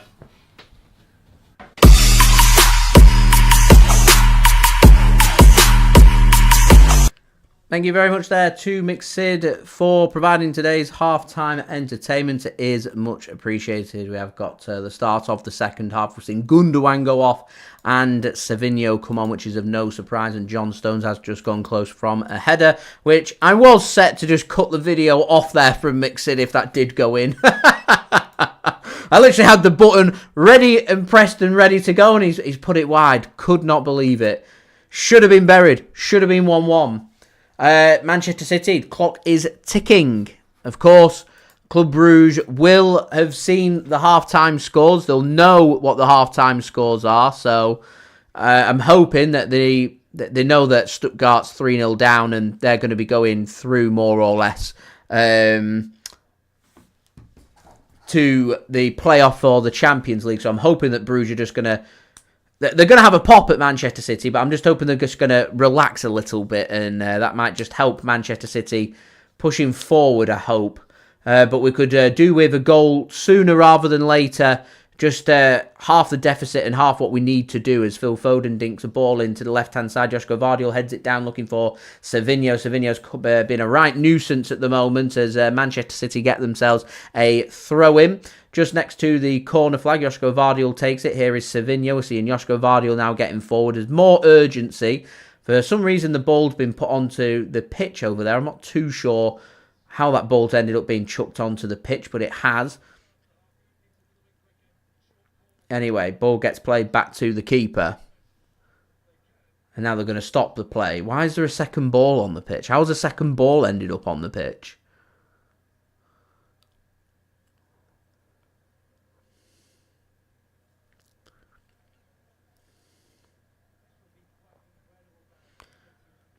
Anyway, City have got to deal with this. We've got to navigate this and deal with it. Ball gets played long. Akanji wins the header. Josko Gvardiol's there to win the second ball. Sends it into midfield. Foden gets his head onto it. Haaland does so well to get that under control. Works it to the left for De Bruyne, who should keep it in just about and does. De Bruyne can't play his pass to Josko Gvardiol, and once more he gets the play underway. I wonder if it was one of the substitutes that put the ball onto the pitch. Here is John Stones to Kovacic. Here's Manuel Akanji now. To Savinho.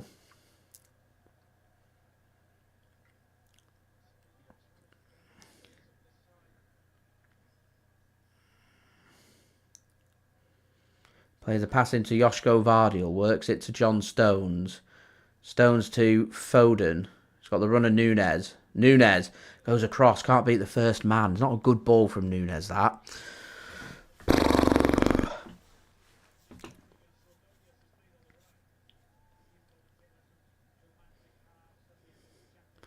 Here's Foden to John Stones.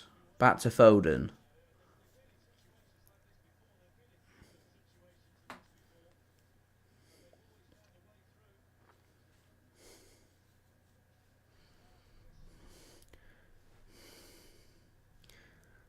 Black Rose. I think I agree. I just don't think this game's been suited for Nunes, and Brugge could have been in then, but they've slipped at the crucial stage, and it could give a chance here for City. Here's Bernardo then to Kovacic. Here's De Bruyne. He's going to float on to Haaland. Headed clear. Kovacic gets a shot away, and Brugge managed to get that under control and get it clear. Only as far as Akanji. It's got to go back in. It's got to go back in. Here's Bernardo Silva. Nunes puts the Jets on. It falls to Foden and just wide from Phil Foden. It's better with more urgency. Why was City not doing this in the first half?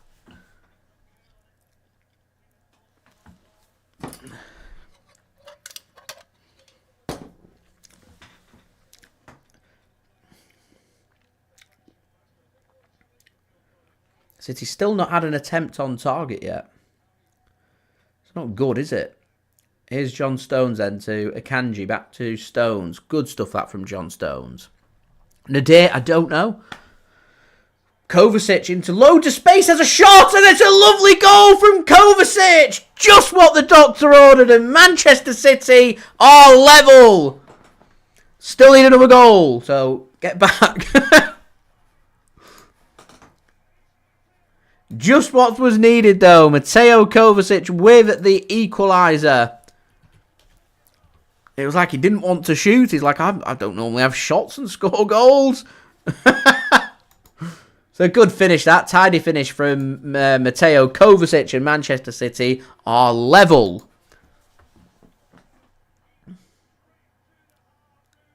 So a good run from Kovacic. I'll be honest, it's what I've seen from Brugge is exactly what I was kind of hoping for when they've looked at half-time at the PSG score.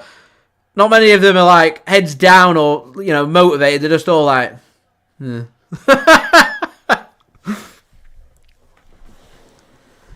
up to Manchester City.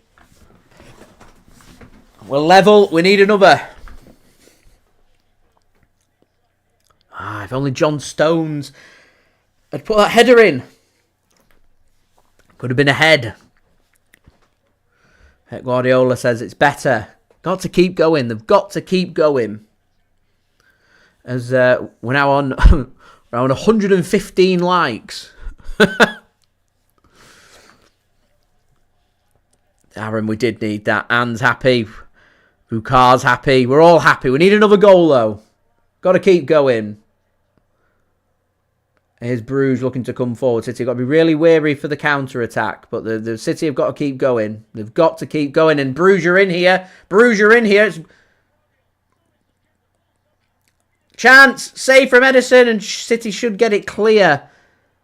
They want a penalty. Referee's playing an advantage to Manchester City. And wow.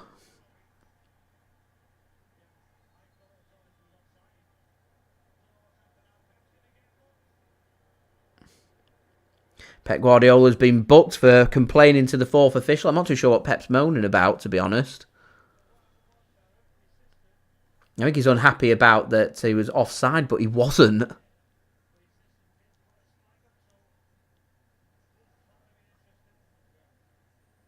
Good save from Ederson, actually. It's good goalkeeping. Really good goalkeeping.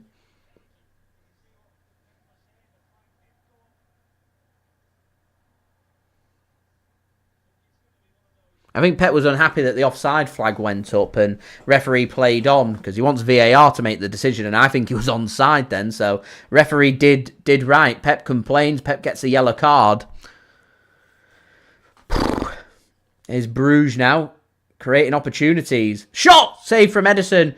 It's a good tackle there from Matheus Nunes. City need to be careful here. Really need to be careful.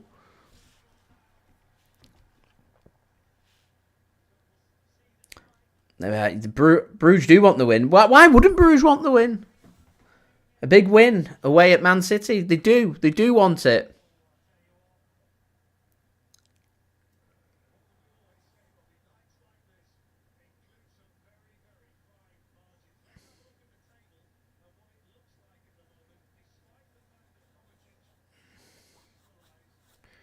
Manchester City still out at the moment.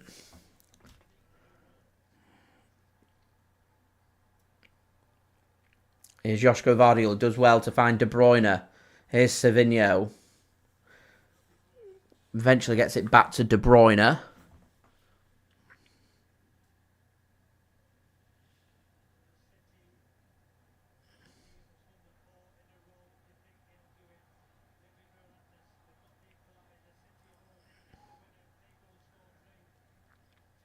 Here's De Bruyne.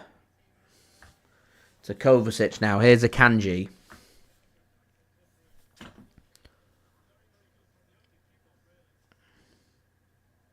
I mean, if this performance hasn't expressed the need for Man City to go out and sign a fullback before deadline day, I don't know what will. City have just been wide open on that right-hand side. Wide open. Here's Foden. And what would do to have prime Kyle Walker stop them counter-attack threats. Here's Foden to Kovacic. Dinks one in for Haaland. He can take the touch. He's going to get a corner, I think. And does. Corner for Manchester City then. Just before the hour mark. Good time to get a goal this for City.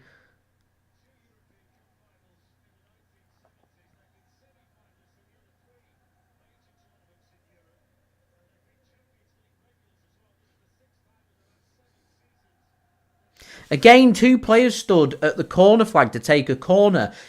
Have one in there and send the other player into the box. De Bruyne puts the corner in. It's headed clear. Would you believe it? Here's Bernardo Silva. It's got to go back in. It does, looking for Akanji. It's well defended from Brugge. Kovacic has picked it up. He's nudged off the ball. Not going to be a free kick. Referee says, up you get. Cleared by Brugge. Header won there by Josko Gvardiol. He finds Savinho. Here's Bernardo Silva now. Josko Gvardiol has to centralise it. Akanji has got John Stones in a bit of space to his right if he wants to use him. Eventually he does. De Bruyne's in acres of space here on the right. De Bruyne gets the ball. De Bruyne puts it onto his left and he has a shot, and Mignolet makes the save for Bruges, and they're just going to clear their lines.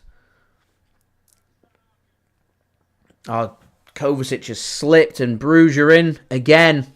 It's 3-on-3. Chance. Oh, it's just wide.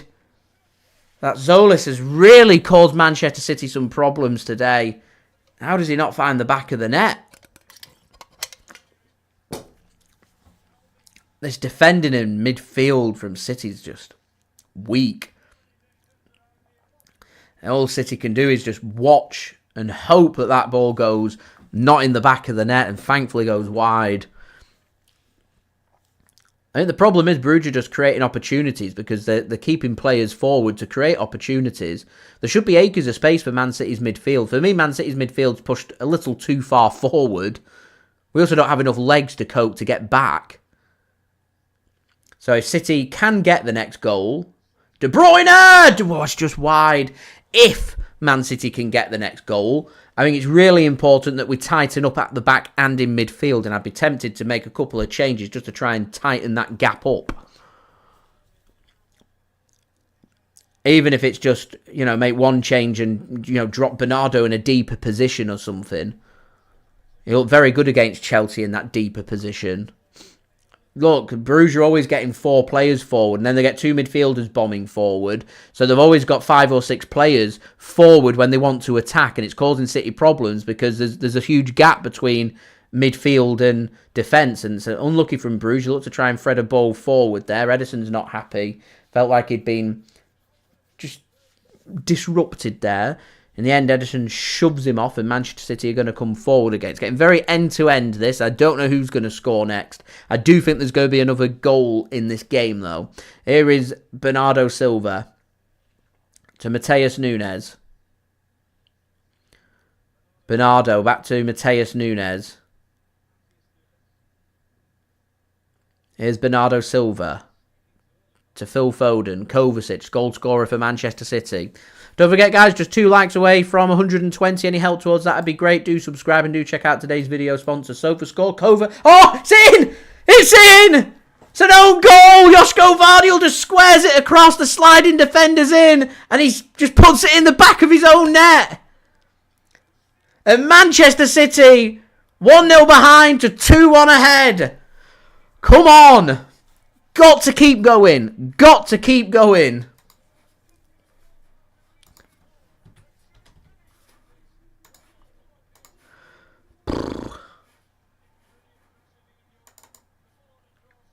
The defender, I feel he can't do anything about it. He cannot do anything about it. He's got to put a foot on it because there's players there waiting for the tap-in, and it just takes a slight nick. It's all it needs in the back of the net. And Manchester City are ahead. Now they need to tighten them gaps up. Pep Guardiola booting the cooler. He could be getting sent off very soon, Pep Guardiola. He needs to be careful. Anyway, 1-0 behind, 2-1 ahead. There's plenty in this game for Bruges, so Manchester City have got to keep going.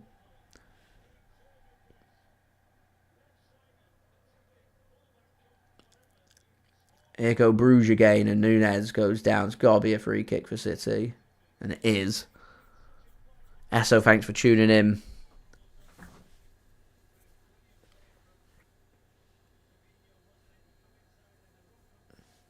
Savinho has looked good. Looked really good since coming on for City. The game's been crying out for some energy.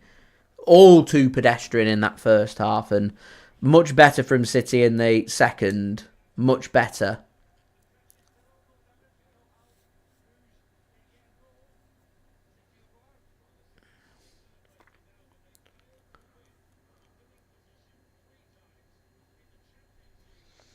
Ederson sends it long. Can't be kept in by Erling Haaland, and that'll be a throw-in for Club Brugge.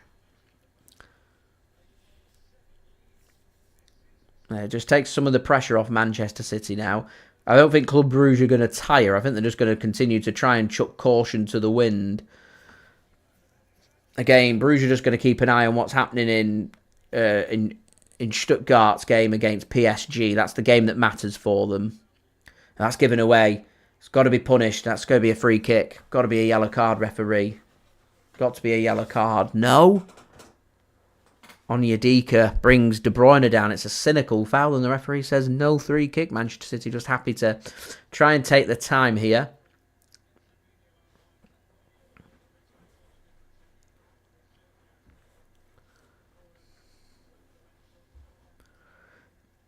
Here's Kovacic then to Haaland. He just couldn't find his pass to Phil Foden.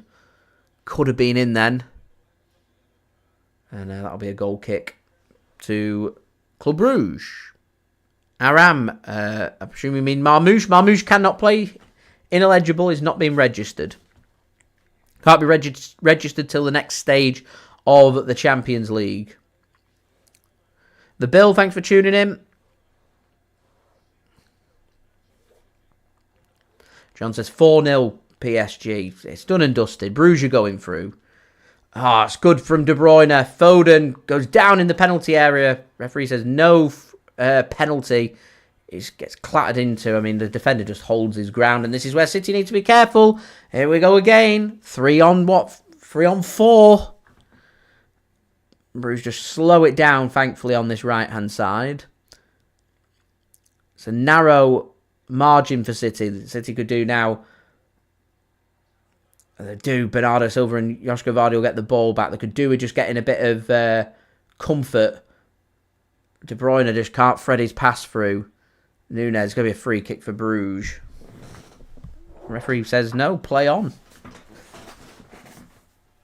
And Manchester City are just going to knock the ball around. We could do that assurance of a third goal. I mean, we can get the assurance of the third goal, then who knows? Who knows? It's Manchester City. We blew a 3-0 lead with 15 minutes to go against Feyenoord. So who knows? John Stones to Matheus Nunes. I am hoping City can see this out. Creating content for Manchester City becomes a lot easier for me if Man City go through today. Going out, it's going to make it a very long evening and a very long few days. So, hopefully, we don't have to worry about that and we can go through. Here is Akanji then to Kovacic. Back to Akanji once more. Here's Josko Gvardiol. Let's go back to Akanji.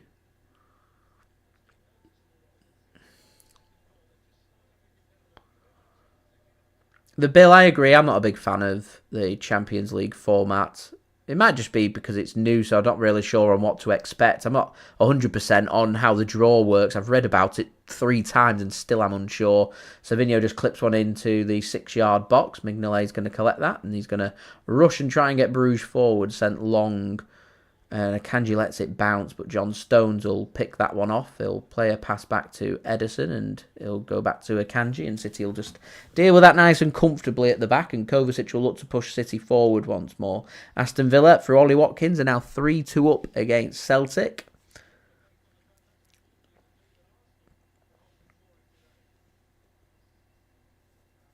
I agree with the Bill. I do. We've got to shake the competition up, get rid of the league, and just make it a cup competition, back to the European Cup, and make it straight knockouts, 2-leg games, straight in from the off from September, and work your way through that way. But problem is, it doesn't create exciting ties. UEFA want more big teams playing each other. That was the point of this competition, to try and make things more interesting, having more big teams and better teams facing each other on a more regular basis to try and spice it up. But the problem that you have with that is some of these big names and big teams, City included in that, haven't pulled their weight. So when they haven't done that, you face the prospect of losing some bigger sides earlier in the competition. You know, imagine the likes of City and Madrid and Bayern all going out in the playoff stage. Yeah, Aston Villa finishing in the top 8, going through to the last 16 at the moment as it stands.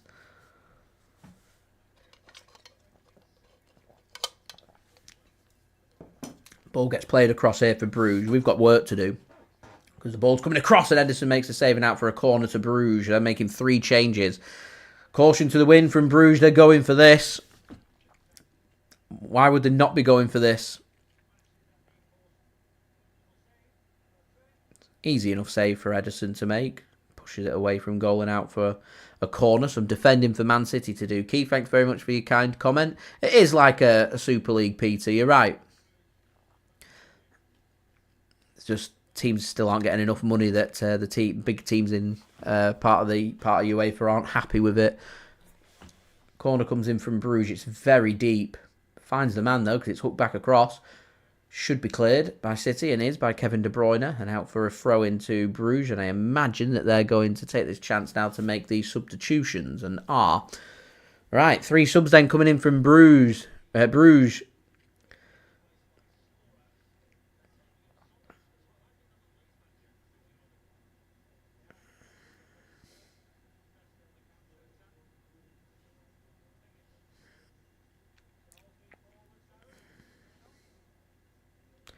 Right, so we're seeing Zolis, Jutglar and Talby coming off. Some attacking talents there. That Zolis has caused City a lot of problems. He's coming off.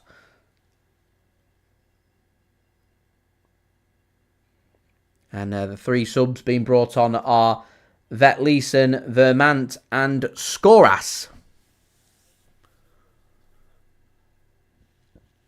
So some fresh legs for Club Brugge. Given away cheaply, though. Here's De Bruyne to Kovacic. Have a shot, Kova. He does! Oh, he's just over the top of the crossbar. Scores 1. He wants a second.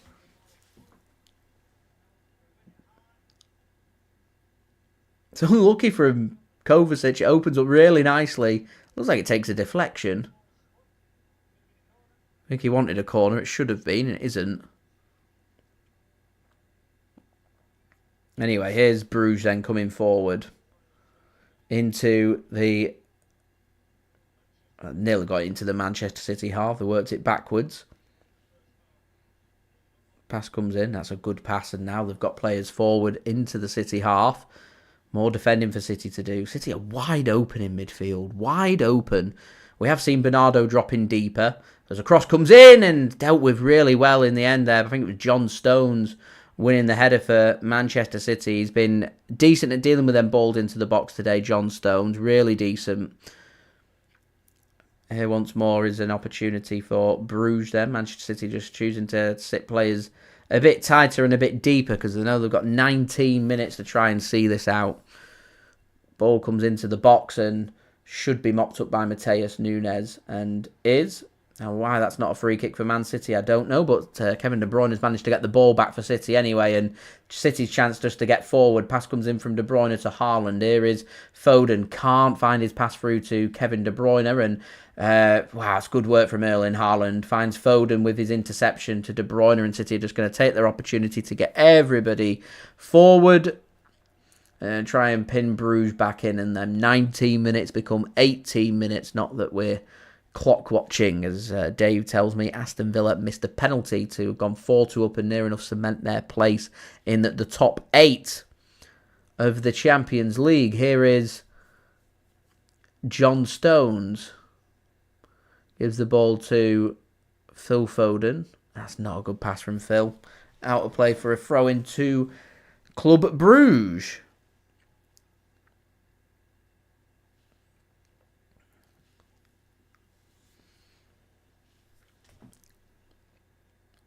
Another pass into the channel. That's great work from Haaland. Surely now. Haaland, he misses. Savinho. Oh, it's a great clearance off the line.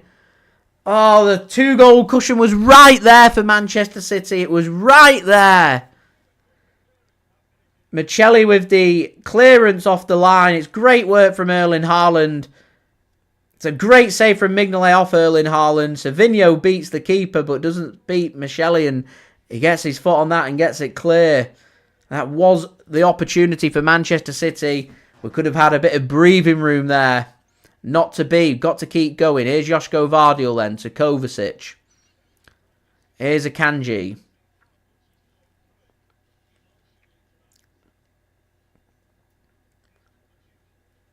I've not seen enough from De Bruyne for my liking. I'd quite like to see McAtee on.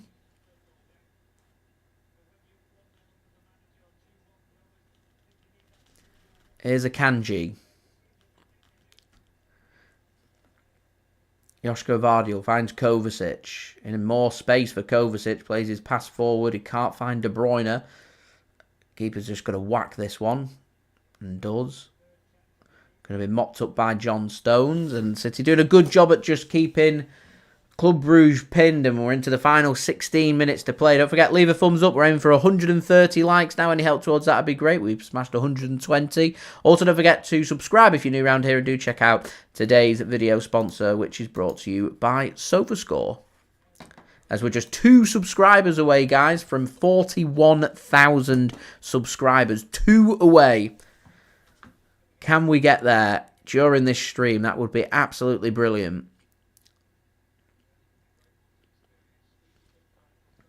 Here is Josko Gvardiol. Gives the ball to Manuel Akanji. So it was Ordonez with the own goal before. Here is Phil Foden to John Stones. John Stones has had a very good game today. As we're into the final 15 minutes now.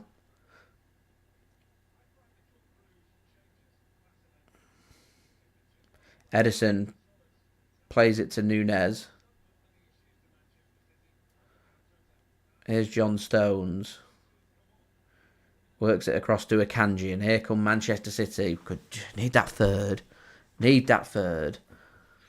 Stones nearly had that header before. He should have scored.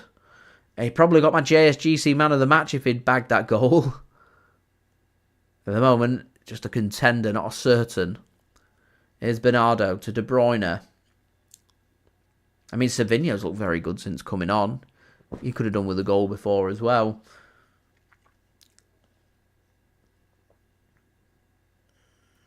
Kovacic has grabbed a goal. I mean, it's not been an amazing performance from City, don't get me wrong. I'm not after amazing, I'm after Man City doing enough to get a win. Any win will do. Any which way to win is where we're at. It's what we're looking for. 14 minutes left to play. Another minute ticks on. Brugge just patiently waiting. They will have chances, though. It's how Man City play. They will have chances. The City have got to be wary of that. If we could get the assurance of a 2-goal cushion and get a third, I will feel much better. Here's Kovacic to John Stones.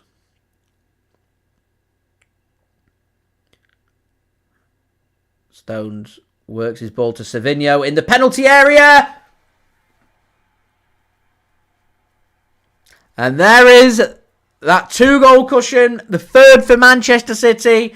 Savinho with the goal in what has been a much improved second half. Come on. Pure relief around the Etihad Stadium. Pure relief. Phew. Good goal that by Savinho. He's been the difference for me since coming on in the second half. It's been the difference. Miles onside. Lovely touch with his chest. Half volley under the keeper. Good goal. 3-1. Job's not done yet though. We know what Man City are like in the dying stage of the games with 2-goal cushions.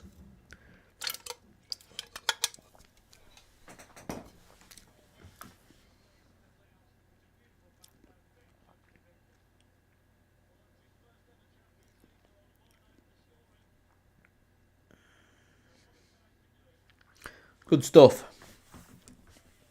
A real good finish that from Savinho. Really good finish.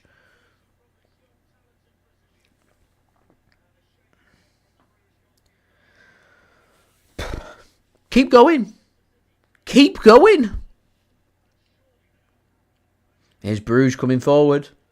Don't want to give him a goal back immediately. Akanji should get here. And does. Lovely turn from Akanji. Oh, Kovacic, heavy touch out for a throw into Brugge next to City's corner flag.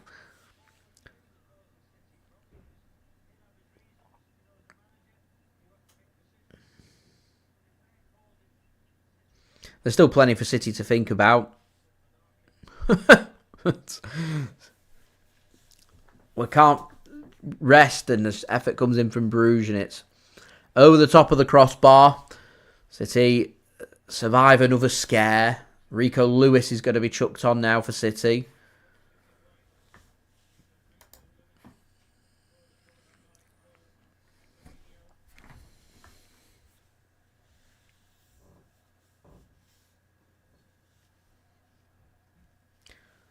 And it's just Rico Lewis that's coming on for City as well.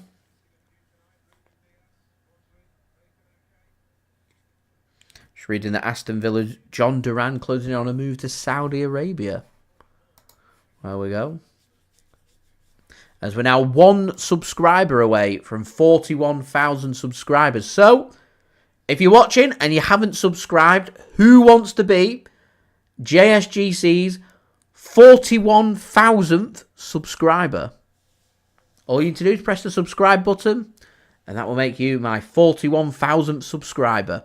As that will go out for a throw-in to Manchester City and a chance here to put Lewis onto the pitch as Girona 2, Arsenal 2. Don't know what that means for the league table, as Kevin De Bruyne is going to go off and Rico Lewis is going to come on. 10 minutes for Manchester City to navigate their way through, for Man City to showcase that they can manage games. That's what we've got to be pushing for now. De Bruyne comes off. He's looked a bit tired in this game for me, as we do smash past 41,000 subscribers. So thank you so much for the continued support, guys. We will get that subscriber count changed, and we're on to 41k. Less than 9,000 subs away from the big 50,000 subs. We're getting there. Just 9,000, less than 9 to go. What a sensational effort. So thank you so much for the continued support. Thank you, Peter. Much appreciated. Ball gets sent forward. Here's Rico Lewis then. Edge of the Club Brugge penalty area. Just worked back. Another minute ticks off the clock. 9 to go.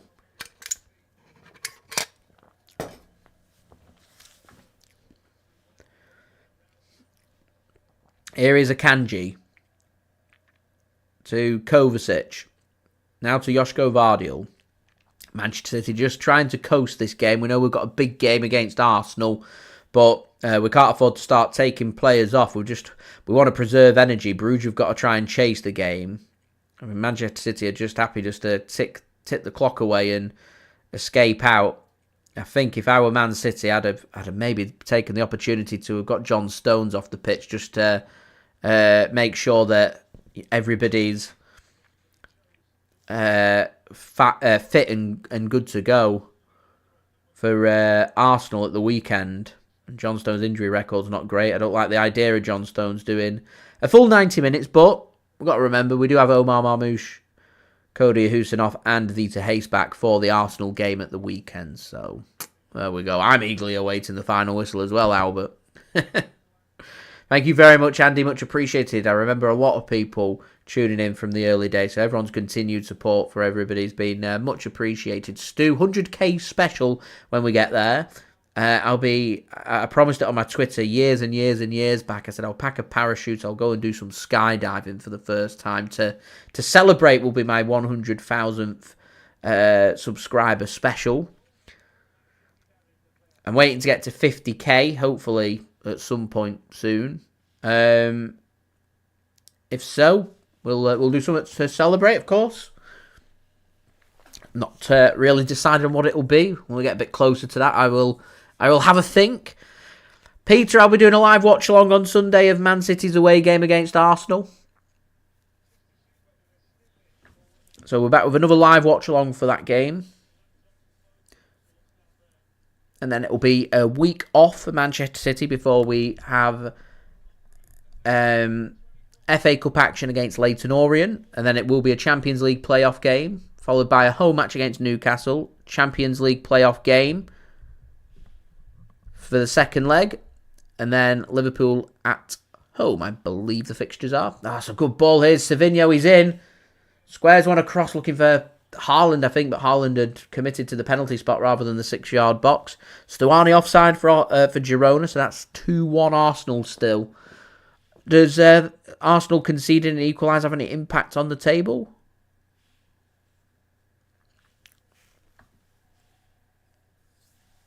Is it more just to do with Arsenal's form heading into Sunday's game? Here's Rico Lewis then to Akanji. The draw is on Friday for the playoffs.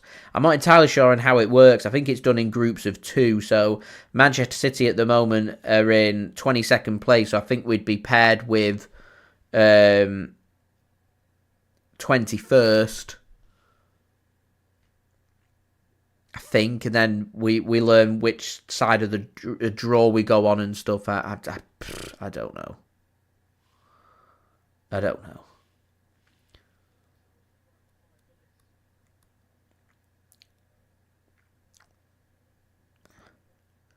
Anyway, here's Bernardo Silva to Phil Foden.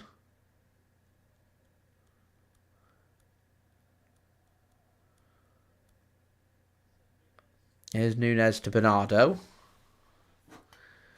Yeah, so Arsenal conceding equaliser, still be in the top 8, so there we go.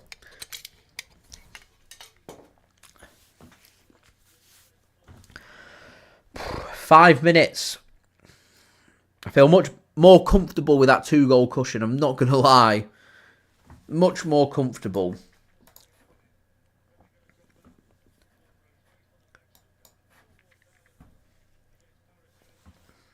I'm not too sure if the new signings are available for the Champions League playoff or not, or whether it'll be for the last 16 onwards when we can register them. I'm waiting for clarification. Again, this is because everything's new.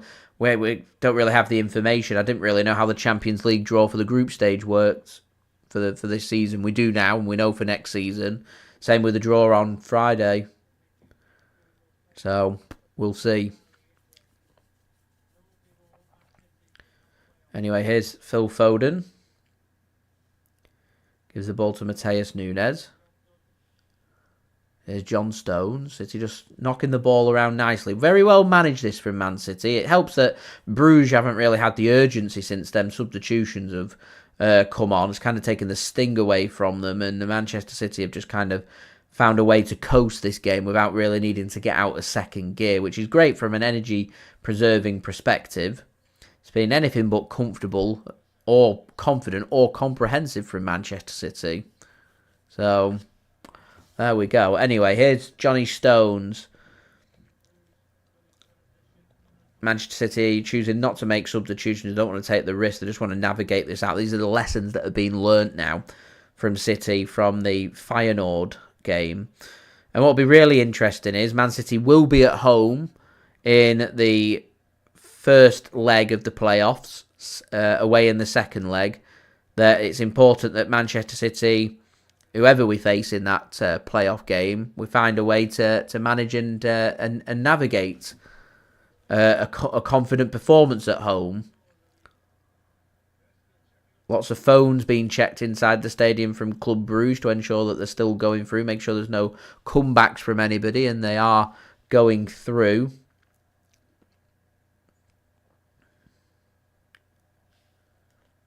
The draw takes place on Friday. I think it takes place at 11 a.m. GMT. Here's Kovacic. Peter, I agree, try and score goals. A similar result to this wouldn't go amiss. Whoever we face, a 3-1 win, I'll take a 3-1 win.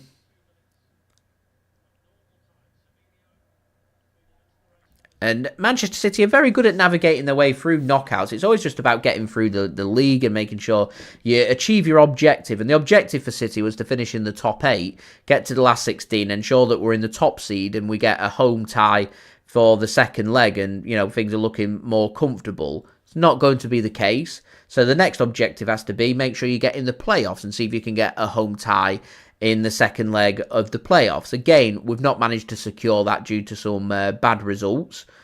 But we were not on the brink, but we were very nervous about potentially going out the Champions League. So at the moment, we beggars can't be choosers. Beggars can't be choosers. Well, I'll just be happy for Man City to get into the playoffs. We'll see who it is, and we'll negotiate it from there. Seamus says next round new players can play. They can play in the next round. I'm just not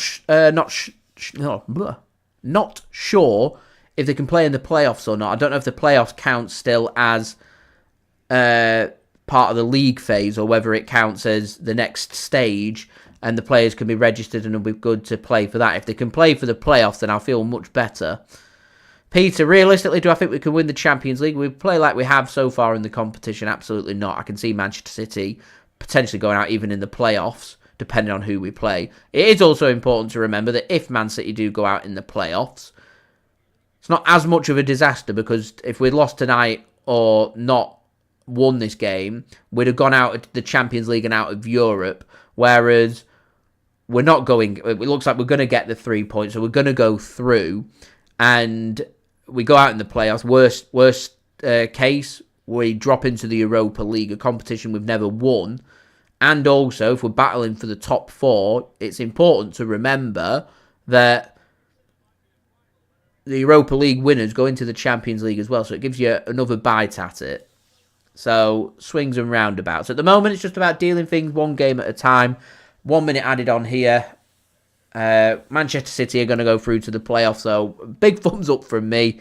We will see. We'll see. I think my man of the match I'm going to give to Kovacic just for grabbing that equaliser. It was the biggest of the goals of the night for me. Bruges fans are celebrating. They're going through to the playoffs. Manchester City are going through to the playoffs. Everybody's happy. So, Manchester City's potential opponents, as Taylor puts there, is Atalanta, Dortmund, Bayern Munich, Real Madrid, AC Milan, PSV, PSG, or Benfica. I'm not sure if Man City can play PSG because we've already played them or not. We'll see. Maybe they can, maybe they can't. I'm looking at that, and there's many teams in there that are capable of doing City, and there's many teams in there that City are capable of doing, as well as Foden has a shot saved by Mignolet, and that should end the game. And there we go. Job done for Manchester City. We'll be back again Sunday. Premier League game away against Arsenal. Big game.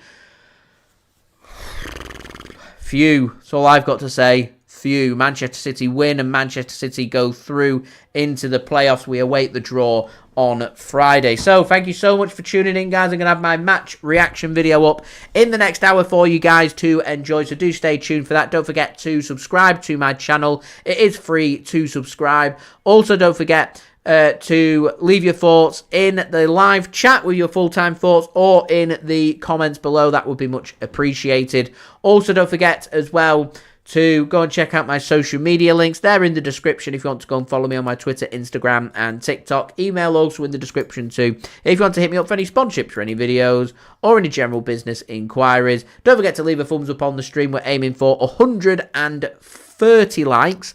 Could maybe go for 140. If let's be ambitious, 140 likes in the post-production. So any help towards that would be much appreciated. I would say a big thank you to everybody for tuning in, for interacting with me today, and also everybody that's left donations, the donations for new members and everything. It means the world to me. So thank you very much to everybody for that. It is much appreciated. On a final note, do go and check out today's video sponsor, which is brought to you by SofaScore. SofaScore have kept you guys up to date today with all the latest scores, along with the latest statistics and everything else involved with this live stream. I would appreciate anybody checking them out. Links and details there in the description. It's very highly rated. It is a free app to download and worthwhile checking out. I will roll my promo video one more time right now.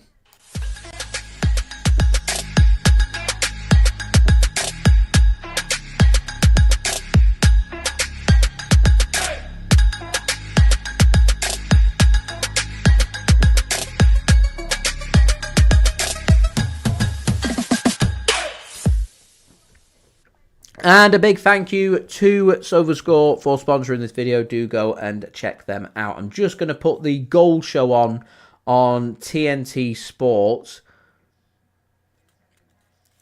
Just to keep an eye on what's happening in the other games. So I'm just going to stay live for another moment.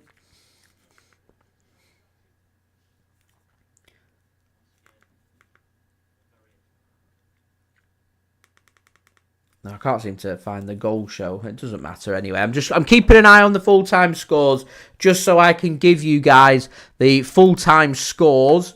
So I can give you the final league table so we can judge from there. So at the moment, Doncaster looking good for the 3 points in League 2 away against Barrow, the 3-1 up. In the Champions League, all heading towards full-time.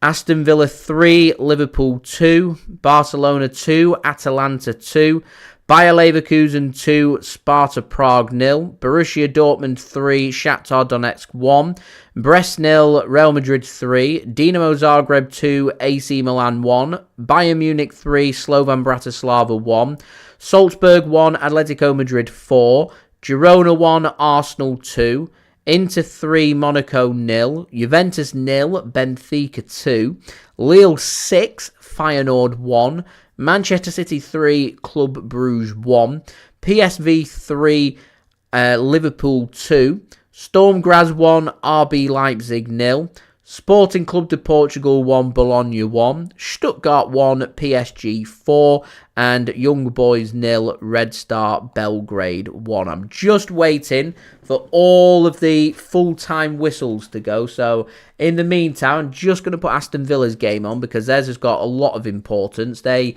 concede against Celtic, then Aston Villa drop out of the top 8 and into the playoffs. Arsenal have got a penalty, so I'm just going to watch their penalty. Raheem Sterling to seal the 3 points for Arsenal.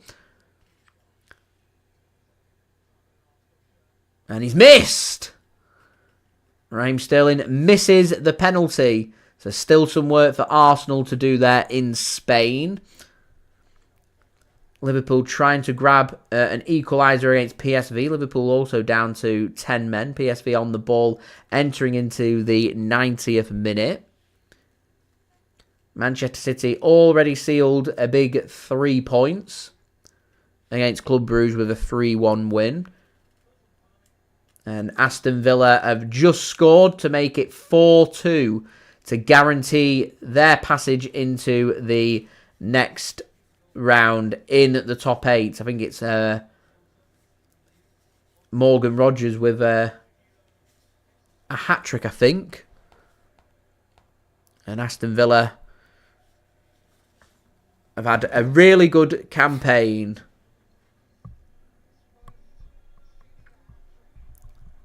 It's a hat-trick for Morgan Rogers, and that's the 3 points for Aston Villa. So there we go.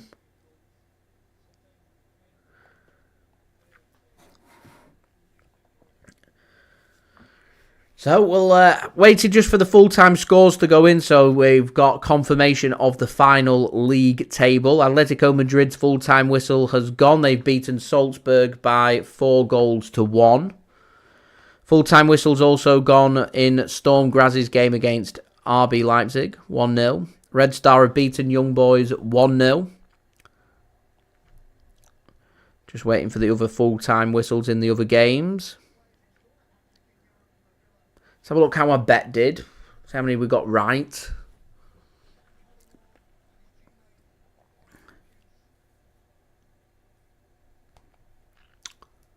Right.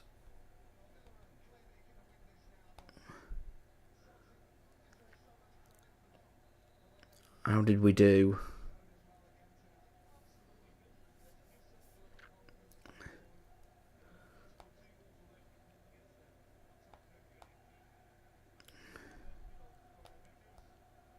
Right, so we're going to get Aston Villa. I had Liverpool to beat PSV. That's not going to happen. I think Arsenal's going to win, so that's 2. Barcelona's not going to win. Bayer Leverkusen 3. Real Madrid 4. I had AC Milan to beat Dinamo Zagreb. That's not happened. Inter against Monaco. What's that? 3-0 Inter, so that's another 5. Lille 6. Sporting CP are drawing. PSG 7. Man City have won 8. Arsenal have won 9. Bayern Munich have won 10. Dortmund 11. Atletico Madrid 12. There you go. There you go. 12 out of the 18. It's not a bad effort.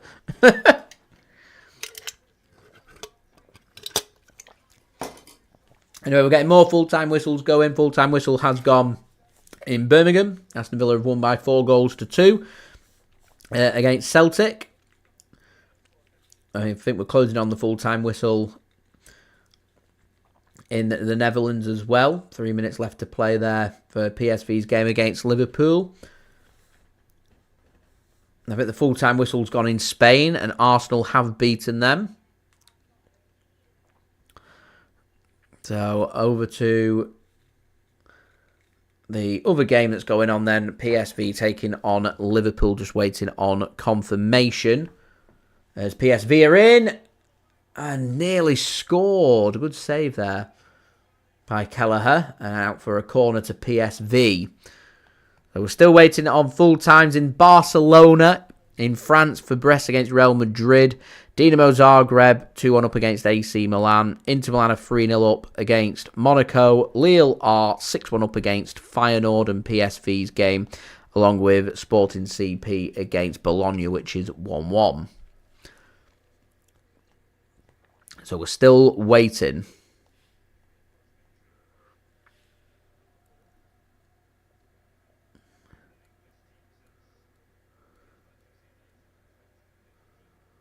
Oh, it's a good corner from PSV. Yeah, it feels unusual watching a good corner being put into the box. Watching Man City, we don't see good corners being put into the box. Another minute and a half left in this game. Full time in League One. Barrow 1, Doncaster 3.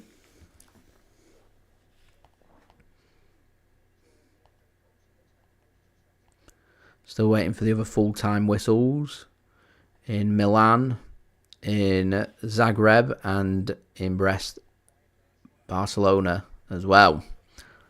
Kenneth, thanks for tuning in. Just waiting for all the full-times to come in. And then we'll do the league table. We'll end the live stream and I'll have my match reaction up before 11 PM GMT for you guys to enjoy.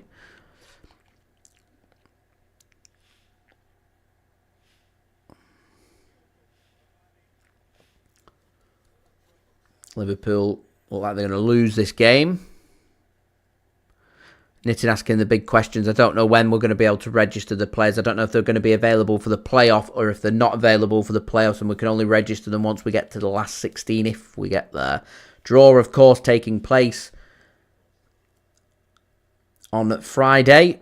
City will learn who they'll face in the playoffs. I presume we get the last 16 draw as well. We'll learn our opponents for the last 16 as well, if we get there. Right, 5 minutes are up here in Eindhoven. Just waiting on the full-time whistle. Full-time whistle's gone in Barcelona, so we're just waiting on Zagreb, Milan, and this game here. Liverpool have sent the keeper forward. Last chance saloon then for Liverpool.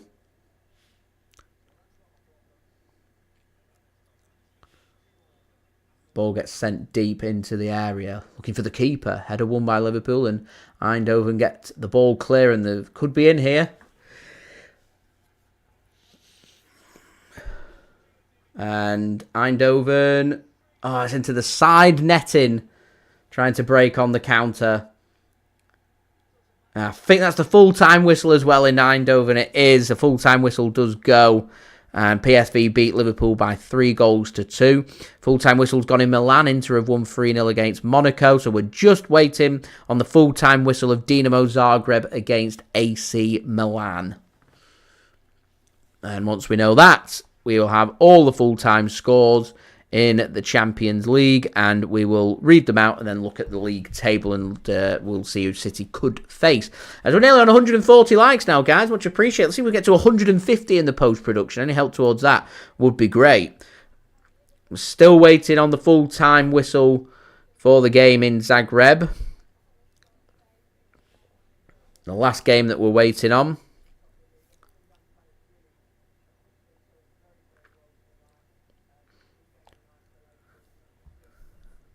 Unsure about how long's been added on in that game. So 11 a.m. the draw is at.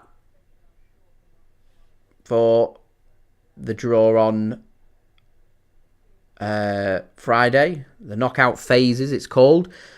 I presume the new players can be registered then. Which is a bonus.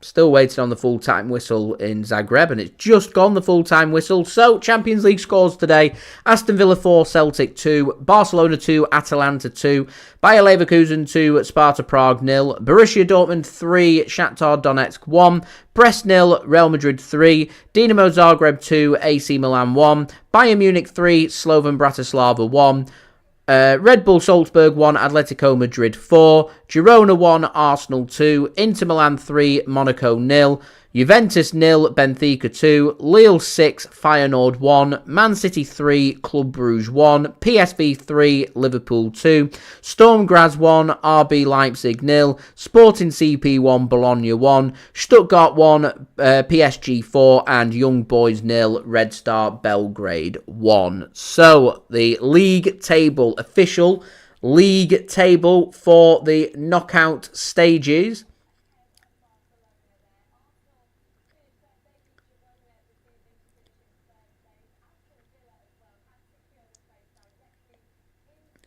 So, in first place, I'm just waiting to see if anything gets decided on who goes through. I'm not sure how this knockout phase thing's going to work.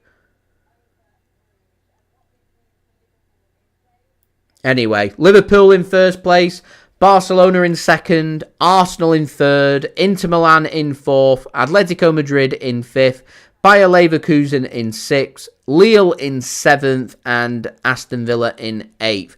All 8 of them teams are seeded teams in the last 16 of the Champions League. All 8 of them teams will have their away match in the first leg, and they'll be at home for the second leg to try and get into the quarter-finals.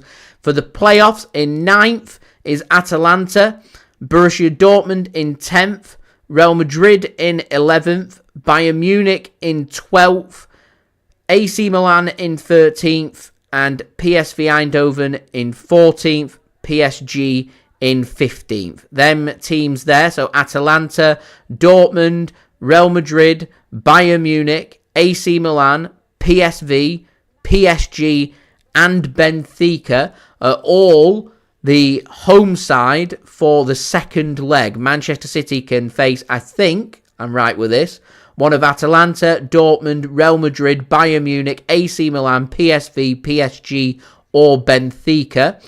In the bottom half of the playoff draw, so from 17th down, is AS Monaco, Brest, Feyenoord, Juventus, Celtic, Manchester City, Sporting CP, and Club Brugge. And I imagine the teams in the seeded half of the playoffs, we're looking at that and thinking, Juventus don't really fancy that. They definitely won't want to play Manchester City. So we could have a dream tie for a neutral, a Real Madrid or a Bayern Munich, but we'll see what the draw is on Friday. Exiting out of the competition, Dinamo Zagreb, Stuttgart, Shakhtar Donetsk, Bologna, Red Star Belgrade, Sturm Graz, Sparta Prague, RB Leipzig, Girona, Red Bull Salzburg, and 2 teams finishing on 0 points, Slovan Bratislava and Young Boys finishing bottom. And that concludes the league stage of the Champions League. It's over to the playoffs to find out who Manchester City will face in the playoffs to try and reach the last 16, where if we do get there, we'll be second seeds and we will be at home in the first leg and away in the second leg. Same for the playoffs, we're at home in the first leg, away in the second leg. So the approach has got to be, heading into the playoffs, try and win the game and try and get a good margin heading into the second leg. That's where we want to be. But this format's anything but simple and straightforward. It's confusing. we'll have to wait and see, and I'm sure there'll be more clarity on this in the coming days. So, thank you so much for watching, guys. It is much appreciated. As I said, don't forget to leave a thumbs up. 150 likes is the aim. Do subscribe if you're new around here. Press that red button, press the bell, and put your push notifications on. Social media links, they're in the description if you want to go and follow me on my Twitter, Instagram, and TikTok. Email also in the description too if you want to hit me up for any sponsorship for any videos or any general business inquiries. Also, don't forget as well to leave your thoughts in the comments below if you're watching this in the post-production, and leave your thoughts in the live chat whilst we're live for the next minute. Finally, a big thank you to today's video sponsor, which is brought to you guys by SofaScore.